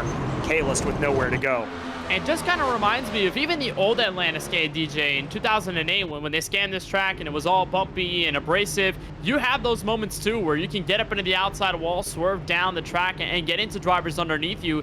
Happened here just like that with Bland. He's got a piece of the safer barrier, came down the track, nowhere for Rita to go as there were 3 wide, and that was tough for driver number 96. Now this is probably the money stop, DJ, because it's 43 laps to go. You're getting really close to that pit window to make it all the way to the end of the race. 4 tires and fuel for the field. Sexton's going to win the race off, and Curtis Kelly's going to have the advantage of second as Ryan Kendall will stay out here. Interesting call. Yeah, a little bit of an interesting call there for them. I'm not sure exactly why Ryan's doing that. Maybe just trying to pick up a little bit of recognition. It looks like he's dipping down under the line here, coming off. I wonder if he's going to be coming back down into pit lane at this point. And we'll see if the 68 car comes in. Haven't seen much of Ryan Kendall tonight. He has 26 laps on his stint after starting pretty far back in tonight's field. But just a reminder that coverage of the Sunoco Cup Series playoffs is brought to you by SK Sim Racing. SK Sim Racing has been a proud sponsor of the Sunoco Cup Series and offers a wide variety of services to get you up on your sim racing game. For sim racing products, Kalis Synthetics AmSoil, and all the latest news around the sim racing world, you can learn more at sksimracing.com. So Ryan Kendall, in fact, will stay out here. He has scored on timing and scoring as 8th, but that should update once we cross the start-finish line. Kenneth Bueno and DJ Clark here to bring you all the action. And so far, DJ, I think we've seen somewhat a tale of 2 cities, right? We've seen a lot of calm racing at the front sometimes. We've seen a lot of aggressive racing at the front. Now that we've got 41 laps to go when we get the green flag, these guys are fresh out of pit road. What are your expectations about what we should see from the field in this last stint? I think this is where we start to see a little bit of that tension ratcheting up. We're going to see a little bit more aggressiveness from these drivers. We're going to see some pushing. We're going to see a lot of line moving here at this point, Kenneth. The elbows are going to come out. Well, the elbows have to come out because look at that cut line. Look at how close it is. Tied between the 23 of Aaron Adcock, Dakota Curtis, Brandon Banks, and then you've got Austin Reedy, who's only 4 points away from being in that danger zone to be beneath the top 12 and be out of contention for a Sunoco Cup Series championship. And things could be the same for Zach Wilson, 11 points ahead. The 5 car of Ross Harlow, the 30 car of Wyatt Brackett. Man, this is going to be tough. This is going to be crazy when we get this restart. Yeah, this is going to get a little bit bananas here at this point. We're going to have to see how everybody gets themselves out and how everything's going to be. Ryan Kendall up in the front of the field here, not having new tires. I've got to think he's going to be a little bit of a sitting duck. He definitely will be. We'll see how he survives as we will come out of turn 4 and get the green flag with 41 laps left here from Atlanta Motor Speedway. A good jump by the 13 of Sexton. Restart here, going back to turn 1, and that's a great push by Curtis Kelly. Brings Ryan Kendall back to the front, and it's a 2-car tandem on the inside lane.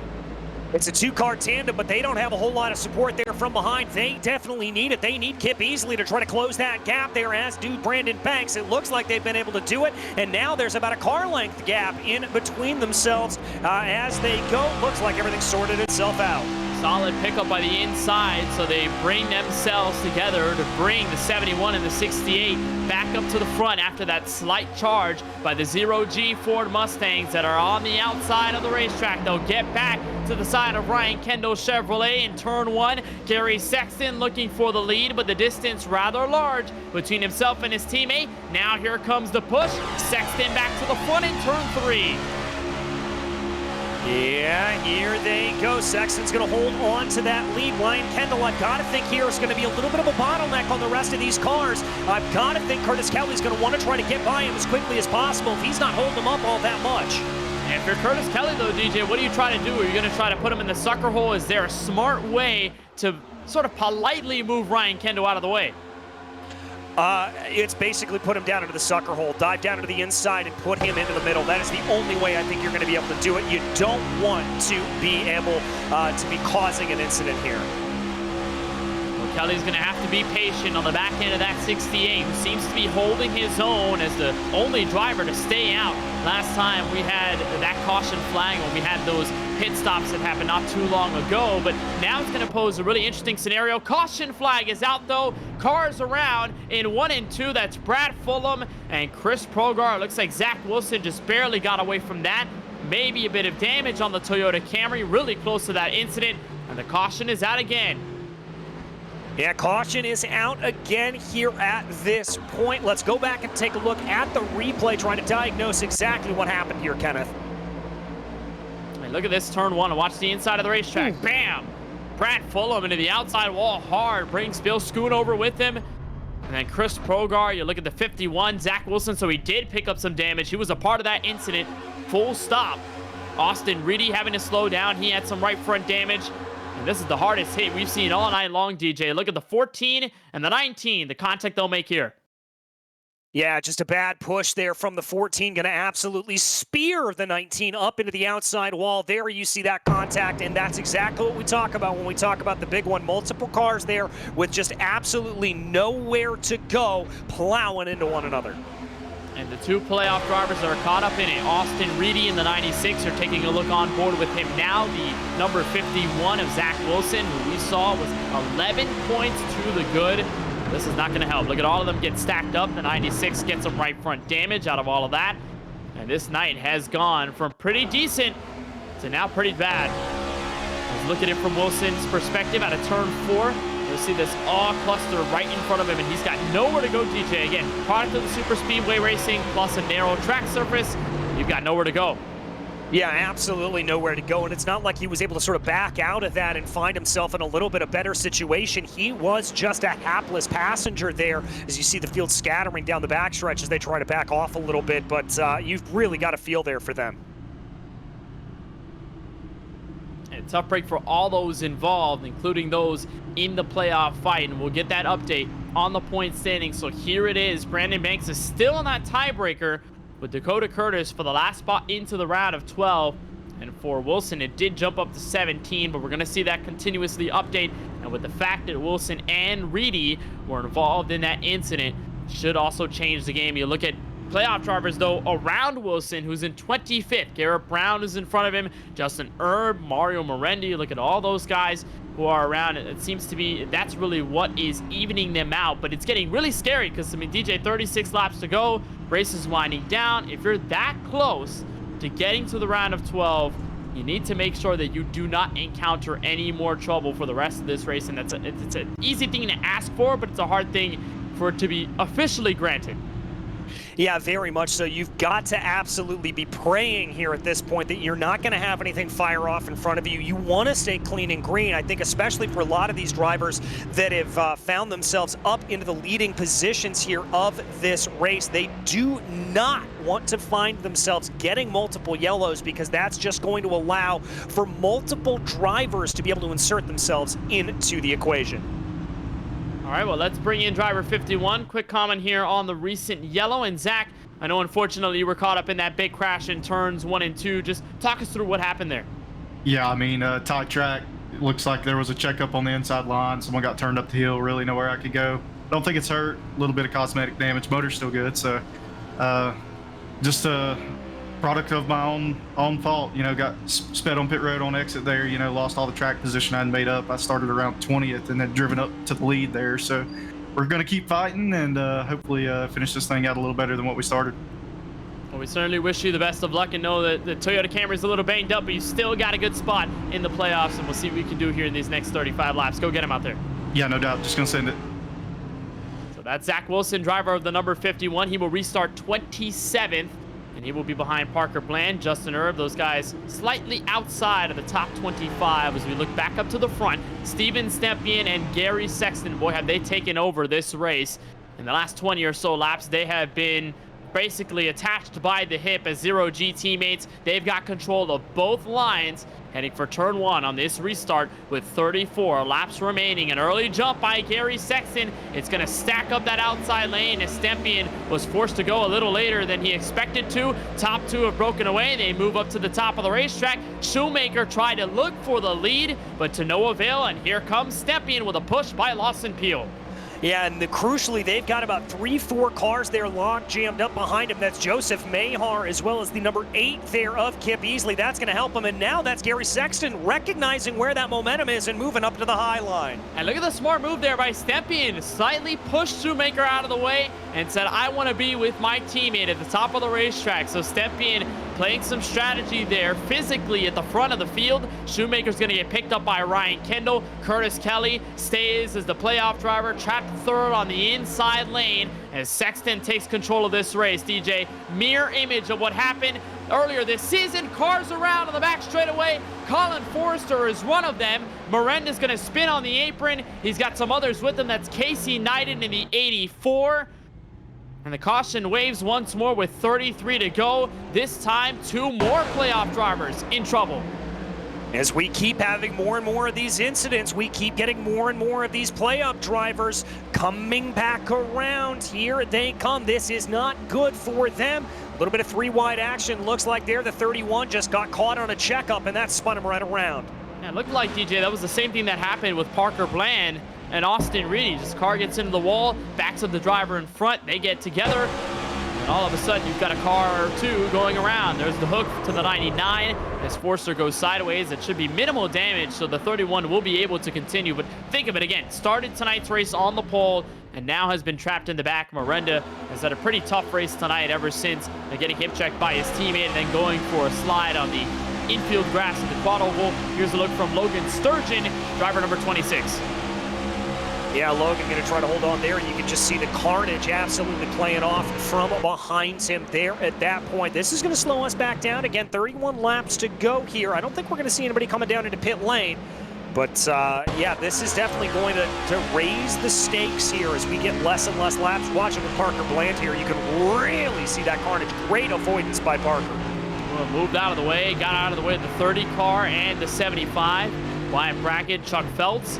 The 18 car moves through without any significant damage. Now you got to make that 26th on back. Those drivers have come in. So Forster is getting some 4 fresh Goodyear Eagles. Looks like Austin Reedy would do the same. Mario Miranda spending some time repairing his Ford Mustang out on pit road. James Kunkel, Sean Kalis among those that are also in as well. And you look at the point standings, it's mostly the same. But again, we're still talking really close gaps between those guys at the back end of the top 12, DJ. Now Wyatt Brackett is put on the catbird seat. Brandon Banks just 2 points out. Yeah, this is where it all changes around to, and this is one of the dangers when you have a knockout round such as this scheduled at a place such as Atlanta, where just about anything can happen. It is absolutely insane, and it is going to be very, very crazy for all of these drivers. I'm not sure how they're going to be able to handle it necessarily. It's going to get chaotic, that's for sure, here in these last 30 laps. Let's bring in the driver of the 30, that's playoff contender Wyatt Brackett. And Wyatt, you seem to be just outside of the fight for the guys really up at the top of the top 12, but really close to that cut line. And you got involved in that recent incident, just got a piece of the outside wall. Just give us a perspective of how your race has gone and what the mindset is moving forward here. You know, I feel like it's gone pretty good so far. I've been just kind of trying to hang out and just take positions when I can, but you know, it's getting towards the end of the race. I got to start making those moves here soon. You know, I hate to put these guys in those positions, but at the end of the day, it's racing, and I got to gain some positions back to get off that cut line. And how do you find that balance between trying to be aggressive while also trying to be clean as one of those still trying to run for a Sunoco Cup Series championship? I just feel like you got to time it right with certain drivers. You know who you can run real nice and close, and then you know who you just got to get around real quick. So it all depends on who you're trying to get around and how much you can lean on them without making them crack. We know this restart is certainly going to be wild, Wyatt. We certainly wish you the best of luck. 19th year on the restart, and gotta say, love the Scooby-Doo paint scheme tonight. Beautiful as always. I appreciate that, guys. Thank you. All right, that's Wyatt Brackett, driver of the number 30, who's 19th on this restart. You looked at the live points on the right side of your screen. He is right on the cut line. We'll take a look at it one more time. Those are the 2 points separating himself and Brandon Banks, who at the moment is scored as the first playoff driver out of the next round. So again, Zero G has the command at the front. We saw the struggle there by Steven Stempian. We'll see if the 13 and the 81 are a little closer together on this restart heading for turn 1. This will be 29 laps to go. Barney the flagman is ready to bring this field back to full song. He waves the green flag. Back underway in this Atlanta Superspeedway 200. And Lawson Peel gives the push to Gary Sexton. Gets the top 2 out in front. But Sexton again, DJ, is going to make that tiptoe dance to the top of the track. Yeah, I wondered if he was going to do that again, if we were going to see him try to move up to the high line, just figure out where that momentum is. I like what I'm seeing here out of Gary Sexton. He is very, very much in tune with the rest of this field. He recognizes where they're going and how they're running, and he's doing a fantastic job of keeping things together. And the awareness has certainly been great for these drivers at the front of the field, most notably those on Zero G. And you got to give credit, too, to Chris Shoemaker and Ryan Kendall, 2 of those non-playoff guys who have been up here for a while. Kendall, remember, stayed out for a minute, is still out on racetrack in the top 5. He's been doing a great job of staying out there without any troubles. He's going to bring in Curtis Kelly, bit of a checkup on the outside. And here's a look from one of those drivers out of the playoffs. Jesse Whittington trying to pioneer a run with the non-playoff guys on the inside. Now they're going to be led by Shoemaker. All right, here we got some momentum working down on that lone lane here at this point. How that's going to play itself out, we'll have to see. Sexton still holds on to about a 5-car length advantage over the rest of the field here. That top 3 of him, Peel and Stempian. But here comes Shoemaker. Shoemaker's knocking on the door. Peel's going to move down. He'll get a look at the lead in turn 3. He won't have the push officially by the Ford just yet, but it will come. And the 12 of Lawson Peel, your defending series champion, swerves up top, and he's got the lead. Car sideways, that's Muscarella, and he saves it.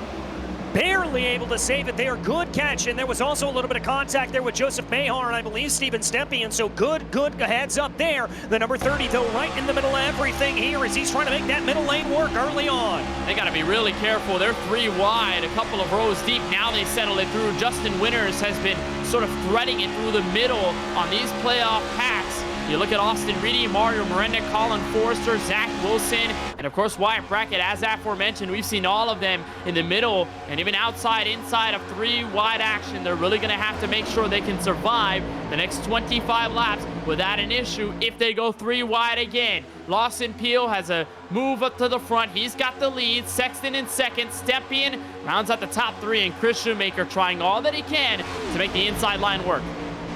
Yeah, trying to see if he can get that to work, but I'm just not seeing the momentum here to push him on forward at this point. He needs to try to get more of those cars hooked up. They're just not getting what they need. But here comes Dakota Curtis up 6 spots, trying to make it 7. And this is good stuff for the 10-car Dakota Curtis. He needs to float above that playoff cut line. He's got a bit of a buffer now to Wyatt Brackett, make that 4 points as he has moved inside the top 12. The 10-car trying to make the most of the scenario he's got, and he's in a favorable position too, DJ, because once again, that outside just has so much more to offer as opposed to those guys who are trapped on the bottom. It looks like if you hug that red and white line, good luck to you. It's really hard to make anything work as Aaron Adcock finds help from Mario Miranda. They're threading it 3 wide in the middle. Oh, this is getting hairier and hairier and hairier. I don't like to see this. They've got to be careful, and the flash points here are going to be coming off of 2 and coming off of 4. When you lose a little bit of grip, you pick up a little bit of that wash. And if you go up the track, you get into another driver, especially when the gaps are as narrow as this. Playoff drivers now in the middle. That's Adcock, Curtis, and Miranda. And he hit a driver on the inside. Looks like he's going to be able to save it. We will stay green, but they're all over the place. That was Isaac Mock who got bumped out of line.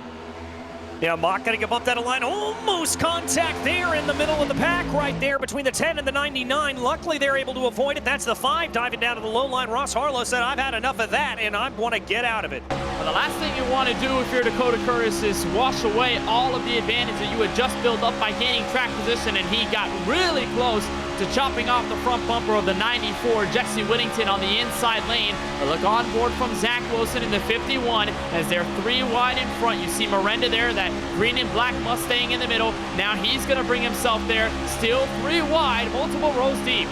Yeah, they're keeping it together here. I'll give them credit. 21 laps to go, make it 20 and a half to go, and they are making this work. There we go. Turn 3, the big one at Atlanta, takes multiple playoff drivers in the mess. And that's Dakota Curtis at the heart of it all. Oh, that is not what Dakota wanted to have happen. Absolutely heartbreaking there. But this is what happens when you go 3 wide for multiple laps. Again, DJ, the risk versus the reward. You want to gain points. You want to advance to the next round. But if you're 3 wide like that, any minimal contact is going to cause a car to go sideways, and it could cause a crash. And that's exactly what happened there. Kip Easley just gets right in front of the 10 car, trying to block off the momentum, but it was just too little, too late. And here's a look from Zach Wilson, who saw all of this happen right in front of him.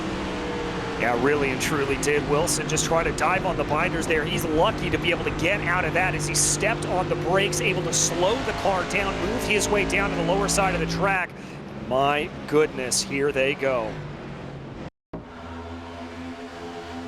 4 playoff drivers involved in that crash with 19 laps to go. Here's another look at it as they entered turn 3. And you'll see that red, white, and blue patriotic 8 machine come down the track right into Dakota Curtis, hooks him sideways, and then goes Forrester, then goes Reedy, Miranda, and of course the 10 car going up into the outside wall. A tough break for Kip Easley there. It's just a little mistake, but it's a dear one, DJ, and it can take you out of the race in a moment's notice.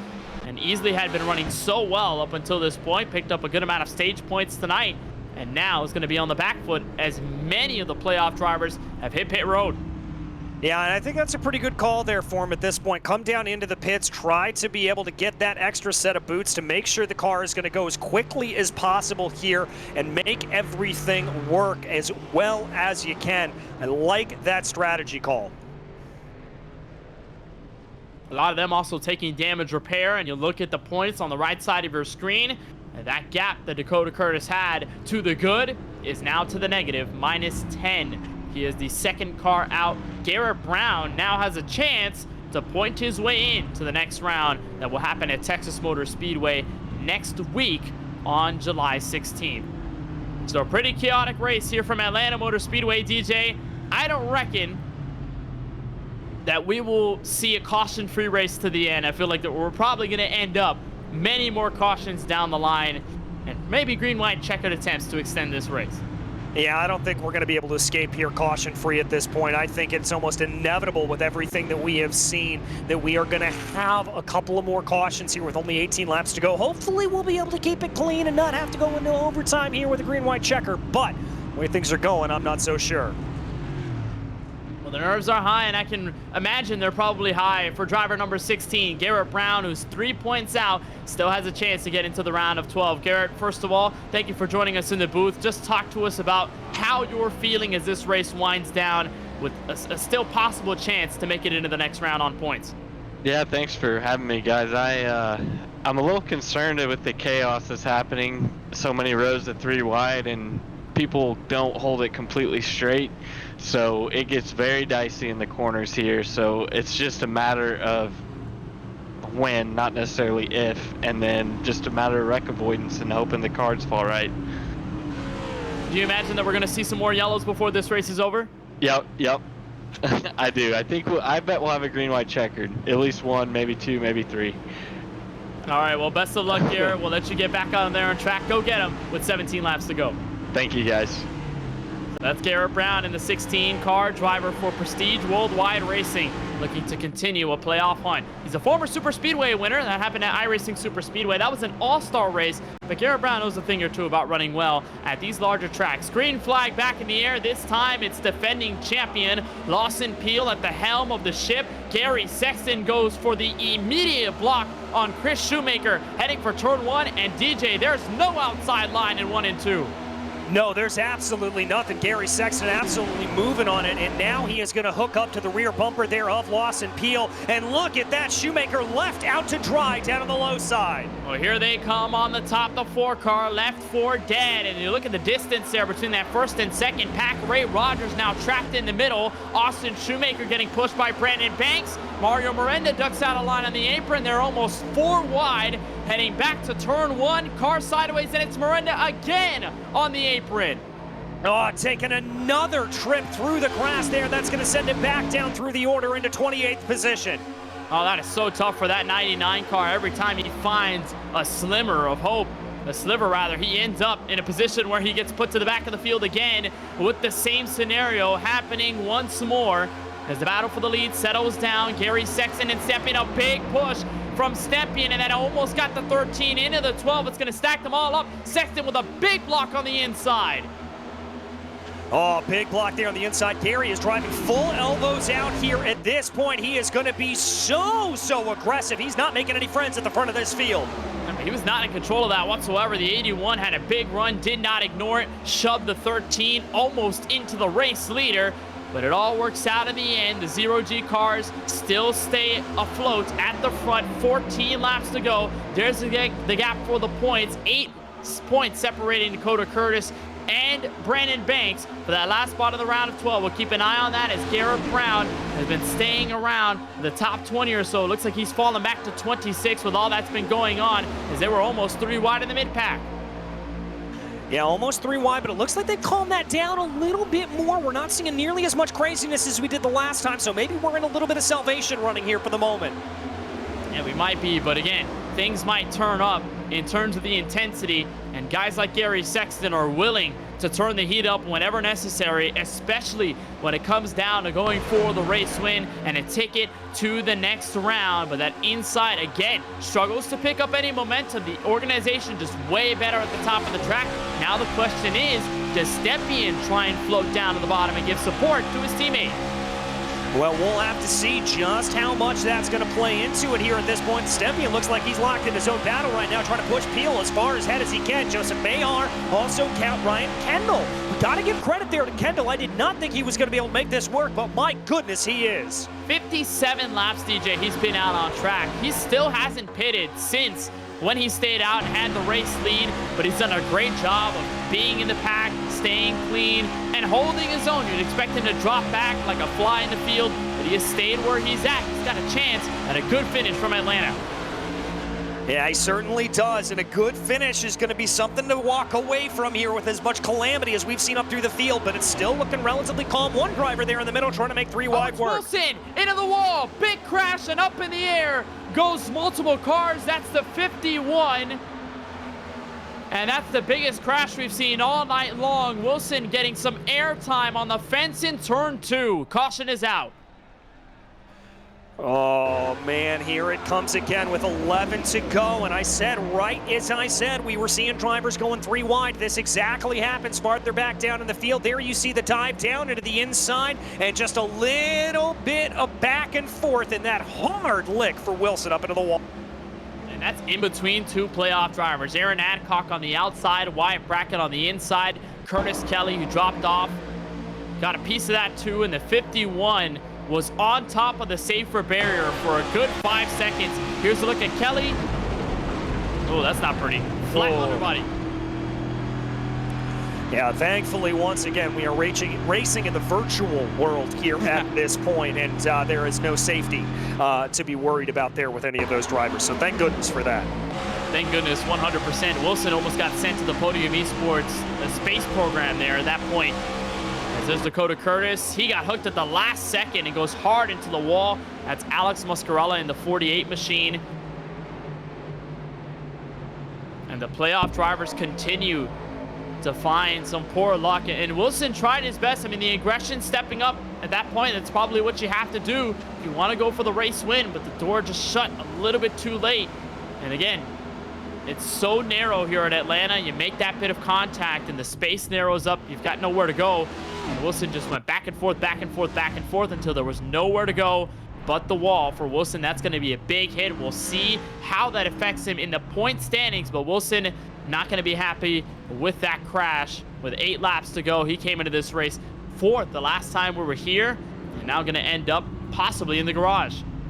Yeah, certainly is here, and that's not the way they wanted to have this race. And lights still on the safety car here at this point, so here they continue to go around. But, oh, this is getting a little bit sketchy. Up at the front, though, I've got to give them credit. Things have been calm. And things have been really calm. Well, a little bit, DJ. I mean, we saw what happened with Stepien and Sexton. I think that was probably the full opposite of calm. But well, that's true. Right. You're right. Apart from that, we have seen a lot of clean racing at the front. A lot of these guys who are at the front now have been there for a while. Stepien has been clean. Gary Sexton has been up at the front. Ryan Kendall has been here for a long time. Lawson Peel has found his way up there. Chris Shoemaker, gotta give the hats off to him, how well he's done given the scenario. It's been a lot of good stuff we've seen in these guys, and we're probably going to see even more star-studded action now that we've got a restart with maybe 7 laps to go next time by. Yeah, I think you're right about that. We're going to see this really start to fire off here, and I think a lot of, well, I don't want to say any of the nicety that we've seen necessarily, because as you said, there are going to be drivers here that are going to let their elbows out, but I think some of that nicety that we've seen a little bit earlier going to go by the wayside now. And got an update for the playoff fight. You look at the 94 of Jesse Whittington. He was below the cut line going into tonight, possibly in a must-win scenario. He is out of this race, suffered intense damage in that last crash, decided to put it behind the wall, so he is out, and his opportunity at a Sunoco Cup Series championship is done and dusted. As for driver 51, Zach Wilson, obviously when you ride the wall like that and go hard into the outside wall, there's no way you're going to be able to continue without a fast repair. That car also in the garage, and Wilson's night is over. Now, he should have enough points to advance into the round of 12, but we're going to get the official number as soon as we end tonight's race, and we're going to have 7 laps to go to decide it. We're probably going to extend this race into overtime, but for now, we've got Lawson Peel on the outside of row number 1, flanked by Steven Stepien, both of them looking for another win on the season. Stepien looking for win number 3, Peel looking for win number 4, and then you've got Gary Sexton and Joseph Mohar lining up row number 2, both of them still looking for their first in season number 6. Pace cars down, Lawson Peel with a good jump, green flag back in the air, 7 laps to go. And Peel got a nice little bump there right off of the line from Gary Sexton. Now it looks like Sexton, Stepien, and Peel all going to work their way up to the high side. That's going to be Joseph Mahar down on the low line with a little bit of help from Ross Harlow. And Ryan Kendall gets into the 14 of Shoemaker. He's going to go sideways on the apron, bring it up back on the racetrack, and he will lock it up. What a job by everyone to keep it away from the 14, and we're going to stay green. 6 laps to go with the stripe. Fantastic stuff there from the rest of the field. A little bit of a jumbled bump there from Steven Stepien on Lawson Peel, but Peel able to gather it back up. Almost contact with the outside wall. These tires are screaming out here at this point. They are yearning for grip, and they're starting to fall off. These guys have gone more than 35 laps on a stint of tires, so it's going to start to get really sketchy when you go on that outside lane, just inches off of the outside retaining wall, and there is nobody on the inside lane, nobody to fight for position on the bottom end of the racetrack. Everybody wants to remain single file as Lawson Peel will catch the final 5 laps from Atlanta.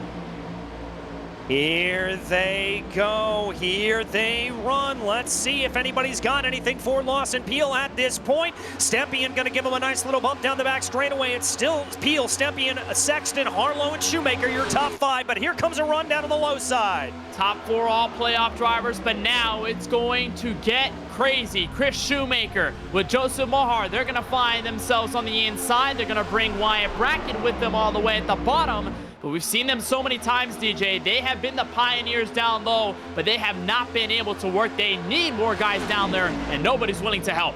Yeah, nobody's willing to help here at this point. It really looks like it's just Mahar and Shoemaker. They're going to be begging for people to come down on that line. We could see a little bit of a run here from these top 4, though. They've got the clearance with nobody working the low side. Lawson Peel looking to be like Rick Ross and run the streets right now. They are almost 3 wide at the quarter. Will to the line. We'll catch the final 3 laps to go here from Atlanta Motor Speedway. Peel looking for win number 4 of the season and his first since Daytona. Now here comes Zero G striking on the inside. Stepien to the front. Stepien's going to make the move here at this point. Lawson Peel's not going to be left out in the dust, though, as he's going to get a little bit of a hookup from Ross Harlow. And Harlow's going to push the Chevy Camaro up top. Sexton's going to cover him off and make sure he does not get a good enough run to fend against the Zero G Ford Mustangs. They get 2 laps to go. Stepien look to drop the hammer on the rest of the field and win tonight's race. Get to the round of 12 with a boast of confidence. And car sideways in the wall. Goes Shoemaker into a couple of playoff drivers. Ryan Kendall goes sideways. And we will extend this race to a green-white checkered finish. All right, here we go into green-white checker territory, and this was at the back of this leading pack here at this point as they found themselves in trouble. We take a look at the replay here. You called it, Shoemaker with just a little bit of a bad run coming through 1 and 2. You look at here, 46 gets the bump on the 4, and these curved next-gen rear bumpers cannot handle tough angled pushes. And it gets the 4 sideways and then hooked up onto the outside wall. Tough break for Brandon Banks, who's the unfortunate bystander in all of this. Here's a look at Aaron Adcock's perspective. Yeah, Adcock going to be a little bit of a helpless passenger here. There you can see a little bit of movement down on the low side, and then bam, up into the track there, Shoemaker. He's able to get out of the way of it, but remember, some of that damage may bleed off a little bit, and he may have caught a little bit on that front bumper. See there the whole field slowing down, the caution flag waves, and we are going into overtime. And that's the toughest break there for Ryan Kendall. The way he was running, he stayed out. You'd expect him to drop in the field, but he definitely did not. Stayed up at the front, gave it his all, and now is going to be forced on a pit road, having to fix that Chevrolet Camaro as he gets some 4 fresh Goodyear Eagles on it for good measure. Some others on pit road as well, bringing Curtis Kelly, Alexander Muscarella, Chris Shoemaker, Judd Danielson among those that are currently getting that service as Steven Stepien leads this race. And we will go into our first attempt at overtime. Look at the points though, DJ. It's not over quite yet for those 12 that are trying to advance, and then the 4 drivers that are looking to get in. Brandon Banks still 13 points out, still rather possible, but Dakota Curtis is only 1 point shy of Garrett Brown to make it into Texas the next round.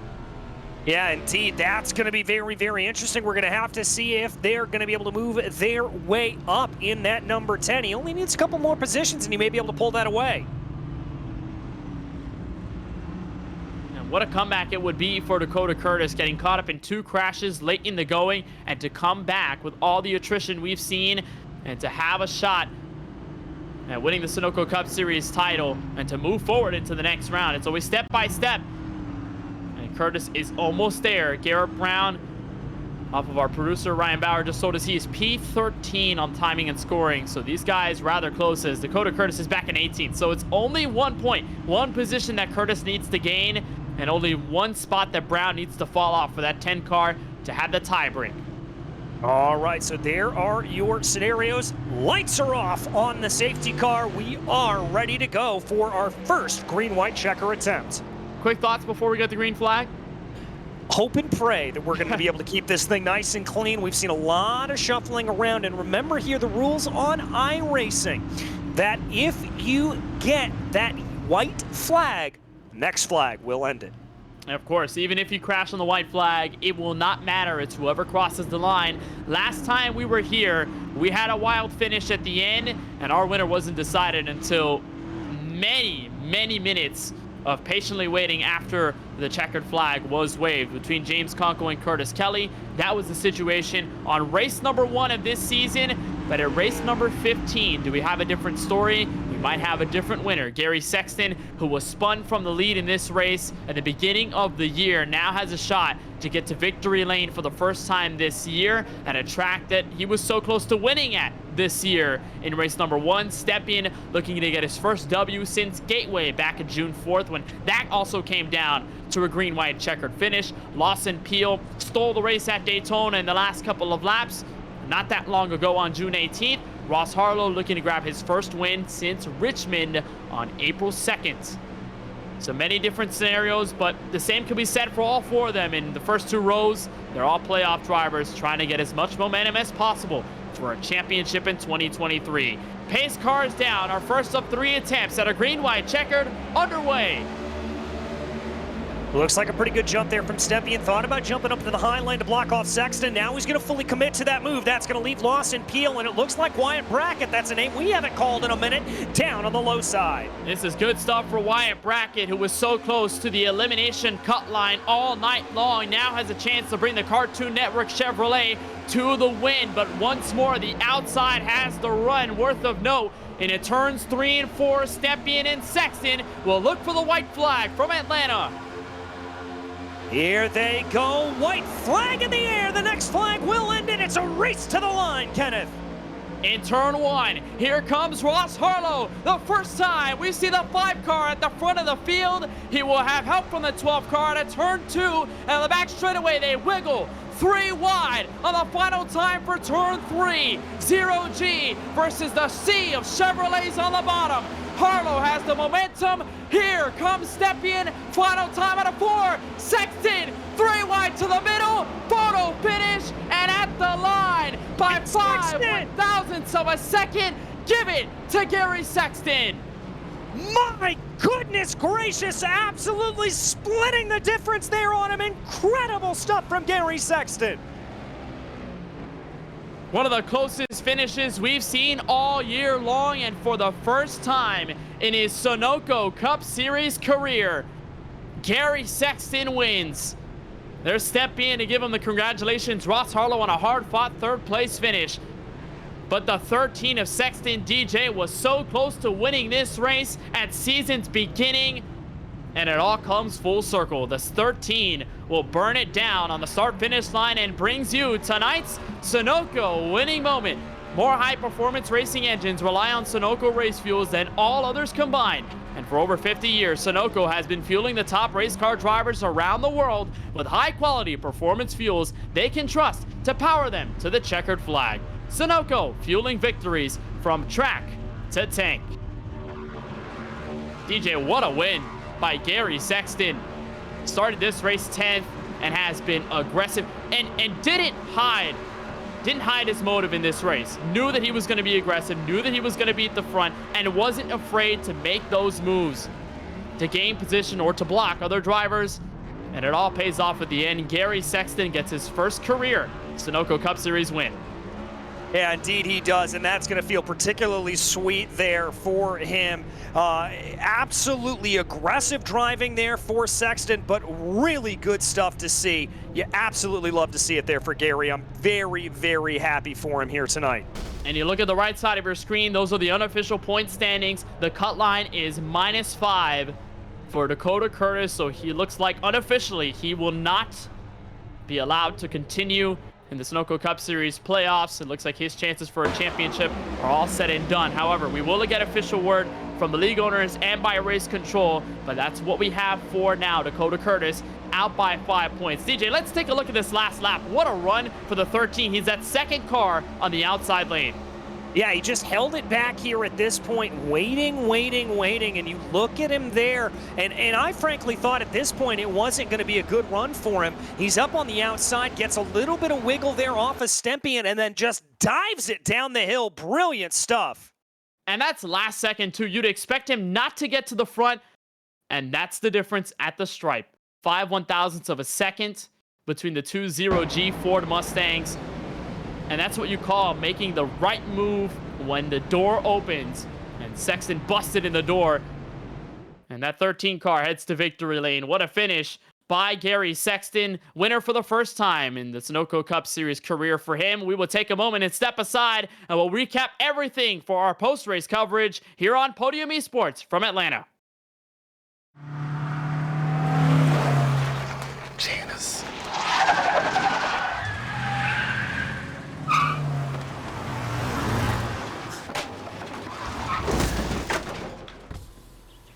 Doug?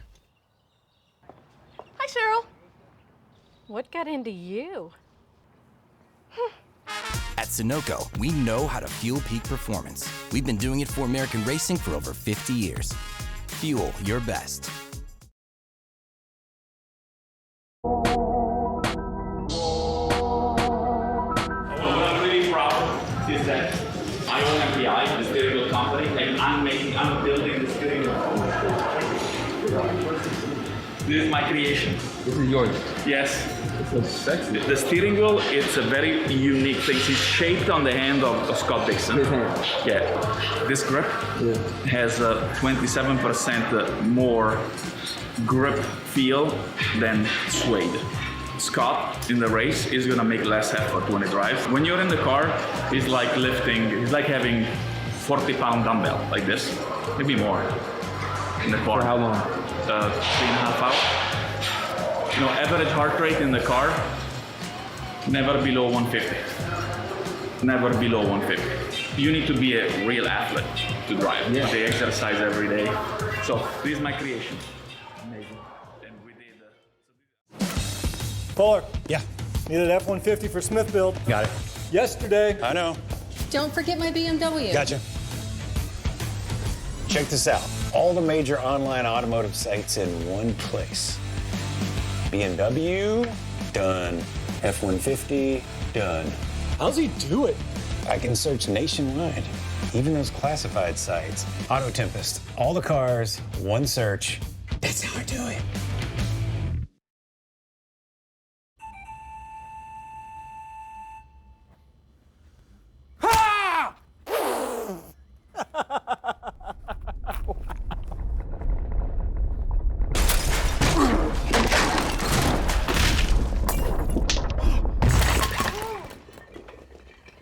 What got into you?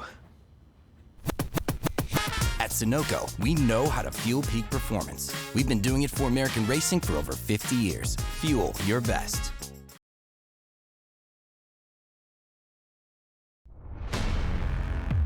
Trying to recap what was an outstanding finish to this Atlanta Superspeedway 200 here at Atlanta Motor Speedway. We'll bring you the post-race coverage and talk to your top 3 finishers in the elimination race of the round of 16. But it's Gary Sexton bringing the Sunoco Cup Series' closest finish of Season 6 by far, 5/1000ths of a second over his teammate, Steven Stempian. Both of them were nose to tail on the outside. On the final 2 corners, Sexton jumped all the way to the bottom. In the middle, 3 wide, and made it work. Ross Harlow with a great run to the end. He closes off the top 3, and the first driver inside the top 10 or so to be part of the SKM camp. Then goes Wyatt Brackett in the 30, a finish that he desperately needed to stay ahead.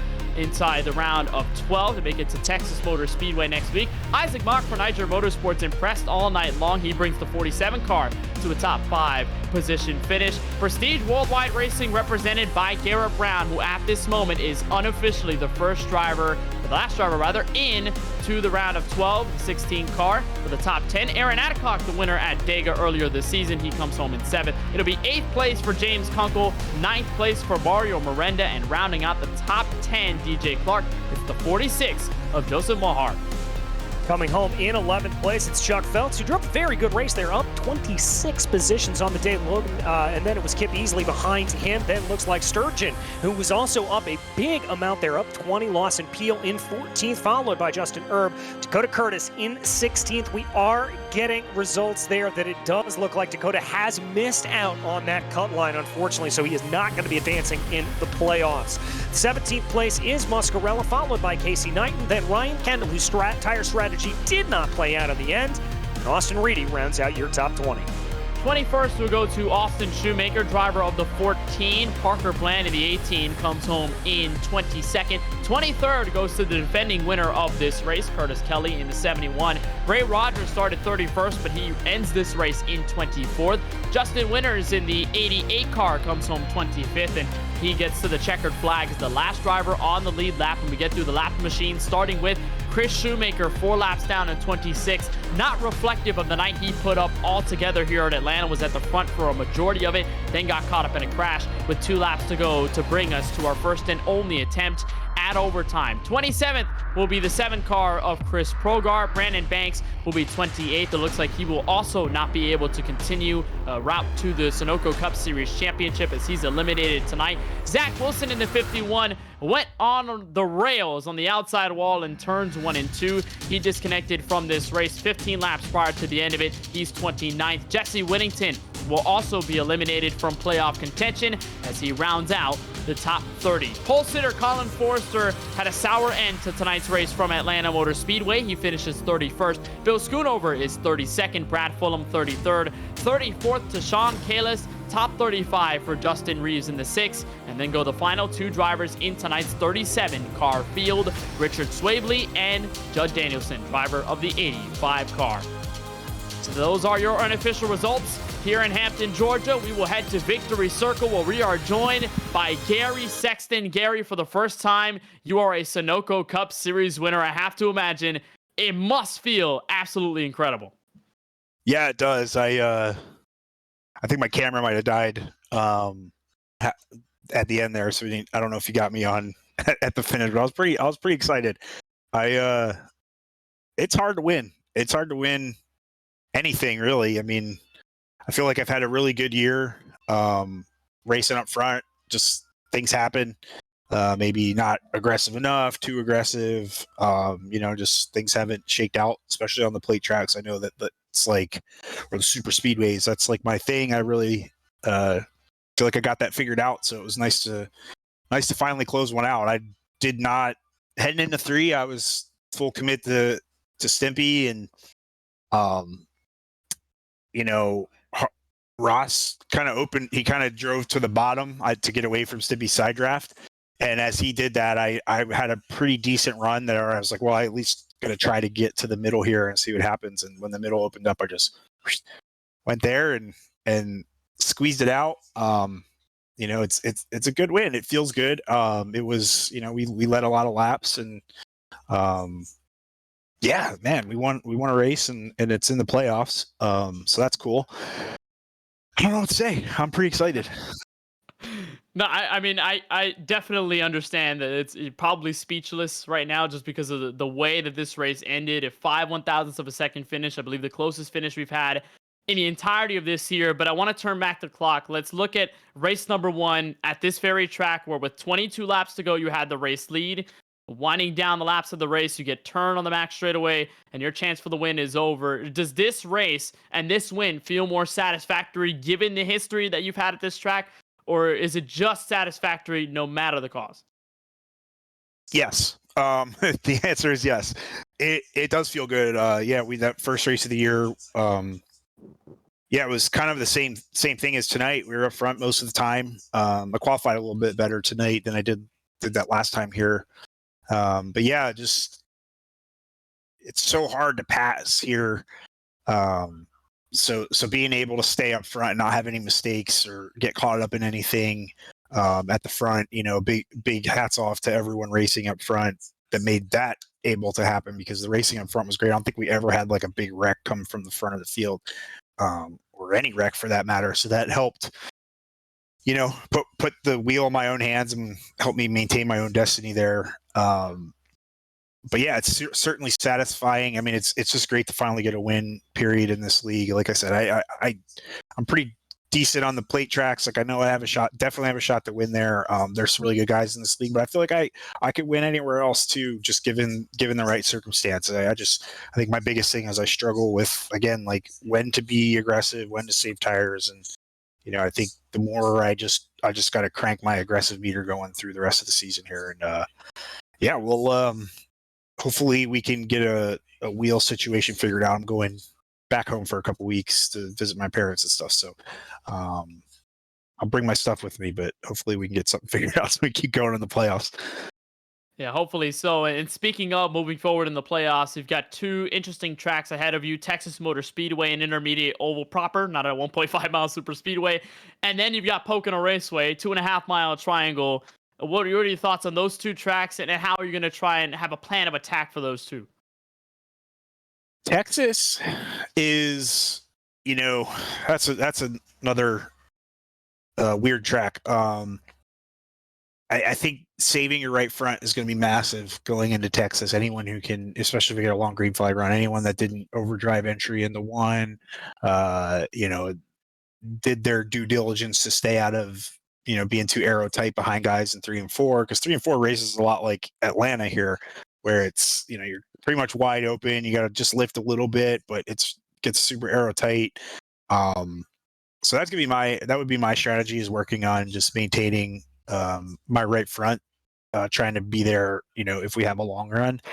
In Pocono, I love Pocono. I love that track so much. Kind of the same thing there. You'll see it's kind of a hybrid between what we had tonight and what you would get at Gateway. There's going to be big drafts. I think the cars will stay relatively close. You're going to want to have decent track position. It's going to be difficult to pass. But as the run goes on, you're going to be able to really get, the guys that are not handling as well on exit of 3, especially, really trying to back up your entry into 3 and get the run off, so you can get that, you can get a good run down the long straightaways to try and clear people going into turn 1, and clear them enough so that they can't cross you over. Pocono is a really fun track. I know it gets a lot of crap for how it races in real life, but from a driver standpoint, it doesn't get any more gnarly than Pocono. Sailing off in the corner almost 200 miles an hour and having the brake, and cars usually pretty loose. You can't ask for more. So, well, nonetheless, you're going to be in both races with a playoff banner still on your race car. Gotta say, I love the paint scheme, the spicy speed shop car that you've got on the Ford Mustang tonight. Playoffs, round of 12 ahead of you. Huge win here from Atlanta. We certainly appreciate the time, Gary, as always. Big congratulations on the win. We'll see you at Texas next week. Yeah, I appreciate you guys. So that is Gary Sexton, driver of the 13, with his first career Sunoco Cup Series win. Let's bring it over to second place. That is the 0G teammate, Steven Stepien, and DJ Clark. You're caught up with him. I have indeed, Steven. A great run there out for you. Looked like you were leading for pretty much the majority of the race. Nipped away there by your teammate at the end, but this has still got to be a pretty good result. Yeah, man, that was exciting. I'm just happy to come out of here clean and a good finish to go into the next round. That's the biggest worry. I mean, I probably had enough points to get on if something happened, but it's still nerve-wracking every lap that goes by here. Superspeedway racing is what it is. Well, speaking of that, you managed to get out of here with a 0X. How on the planet did you do that? I like to think I'm a pretty clean and self-awareness type of guy. So I make smart decisions. I try not to put anybody in bad positions or myself in bad positions, especially going for playoffs. My goal is a championship this season, and just staying clean and making the right moves, not doing anything stupid.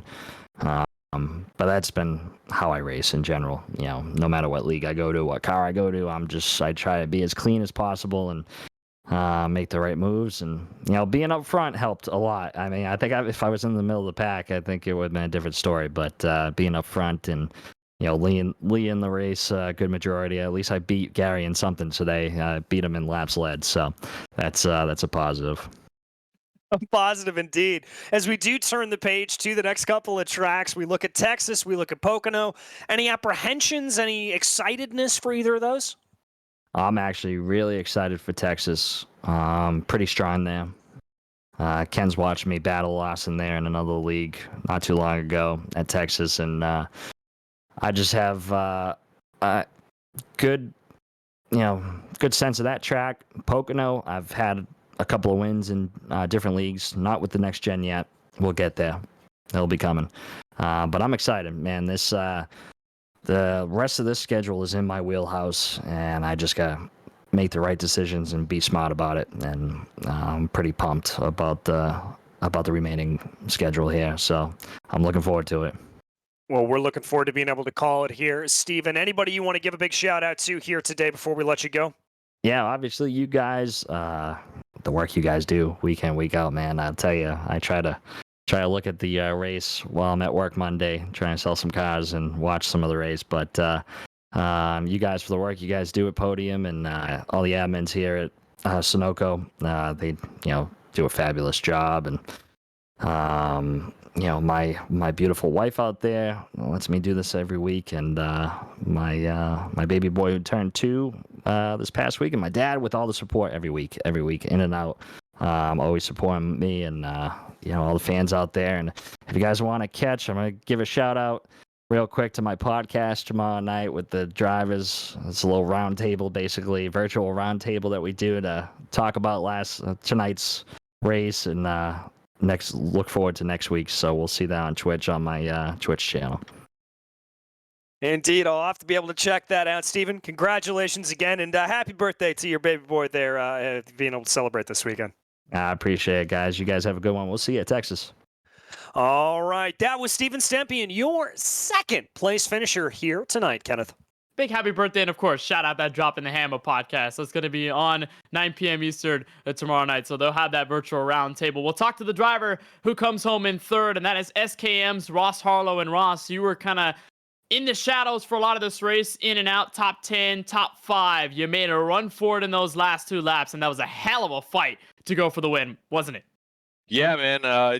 Was just trying to keep the damn thing clean this week. I keep saying it. I think the last 3 races I've said that, and then come up with a DNF or a pretty poor finish because of a wreck. So I was just trying to ride around that mid pack, top 10, top 5, somewhere in there.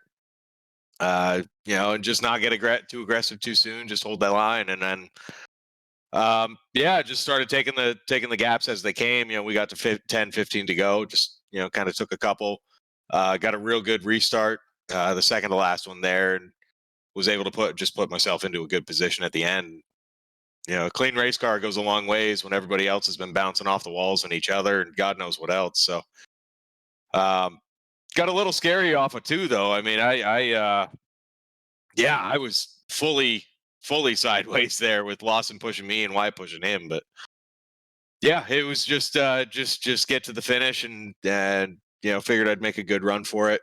I thought about staying on Stempy's door there when I realized I had no help. But I figured that Gary was just going to push him. So I figured let's try to stall him off of 4 and just make a dive for that line and see if we can get it somewhere. Unfortunately, the draft went out, but couldn't be more happy with the finish tonight.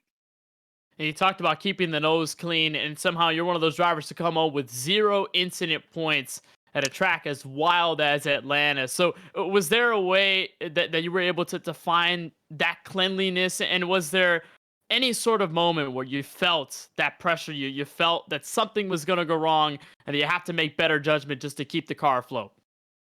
Yeah, I mean, it's looking past your hood, right? It's just trying to watch for those big checkups that kept coming and kind of figure out the patterns of the guys around you as they're leading, as they're following, as they're changing lanes. And then later on, as that pressure ramped up, it was kind of trying to do the same thing with the mirrors and just watch for that little bit of movement that indicated, somebody's making a jump down to the middle, and see if we can kind of either block that run or just make the car real wide and stall the line. It really was just trying to keep the nose clean. It's getting it. I'm real good at the rhythm racing. I love the short track stuff, and funnily enough, there's a rhythm here. You give it that little lift going into the corners, and then you hammer back down and set. That lift sets the nose, and you rotate it and drive it out. But getting in that rhythm is super important. But just staying on your toes the whole time is numero uno priority. Well, you make it happen with a third place finish here at Atlanta. Now a pair of races in the round of 12. Next up, Texas Motor Speedway, Pocono Raceway, two very different tracks. What are your thoughts about those two, and what is the mindset moving forward at either of those venues? Texas, I'm just going to use that same sort of mentality I've had, this whole season, just run for those top fives, and, anything better is a bonus, right? Podium and win. Whatever comes my way. It's not my strongest track, but I do enjoy running it. Pocono, I'm really excited for. That is probably my strongest, mile and a half plus track on the schedule here. Now the Indy's not on it anymore. So really looking forward to Pocono. I've had Pocono and Richmond circled. Of course, Richmond is the last short track, last stop before Homestead. So really want to put a good showing in there. But yeah, Pocono. For this next round, it's survive Texas, come out with a good top five, and then go for the big number one at Pocono. Still trying to move forward for a Sunoco Cup Series championship. Some good tracks along the way. Ross, a fantastic finish here from Atlanta, third place on behalf of our broadcast team. A big congratulations on the ending of this race for you, and best of luck as you move on to the next round. Yeah, thank you much, Kenneth. Thank you to all my sponsors, Till Valhalla Project, G&G's Gift, Millie Mermaid's Trove, Team Watson Racing Setups, all my teammates at SKM, the whole admin team here for the Sunoco Cup Series, all you guys up in the booth, mom, dad, little brother, and of course the biggest thank you of all goes to the fiance, Sarah. I love her to death. If it wasn't for her and everybody around me, I wouldn't be able to do this week in and week out. So yeah, that's I think that's the whole list. So thanks again, guys. Y'all have a good night here. Ross Harlow in the 5-car wraps up the top 3 here from Hampton, Georgia, and Atlanta Motor Speedway. What a race it was, DJ. I mean, we had obviously the big crashes, playoff drama, drivers barely in and out. That cut line fight to make it onto the round of 12, but we know who those drivers are. Gary Sexton just surging that momentum with a big win by 5/1,000ths of a second over his teammate. And now we go to the Lone Star State, Texas Motor Speedway, a rather normal 1.5-mile track in the middle of what's been a wild Sunoco Cup Series playoffs. Yeah, it certainly does. But as you heard Gary talk about a little bit, you're going to really have to worry about that right rear tire wear going to be a big issue around Texas. And I think we're going to see some of the smooth-handed drivers maybe being able to come out on top. But that's a story for another week. Definitely true. 2 races in the round of 12. Next up, Texas Motor Speedway on July 16th. So that's next Sunday, 9:10 p.m. Eastern. Of course, you can catch the coverage right here on the Podium Esports Twitch channel. And then we head over the week after that to Pocono. The Tricky Triangle will bring us the elimination race of the round of 12. We continue to whittle down the drivers that have a shot at a Sunoco Cup Series championship here in 2023.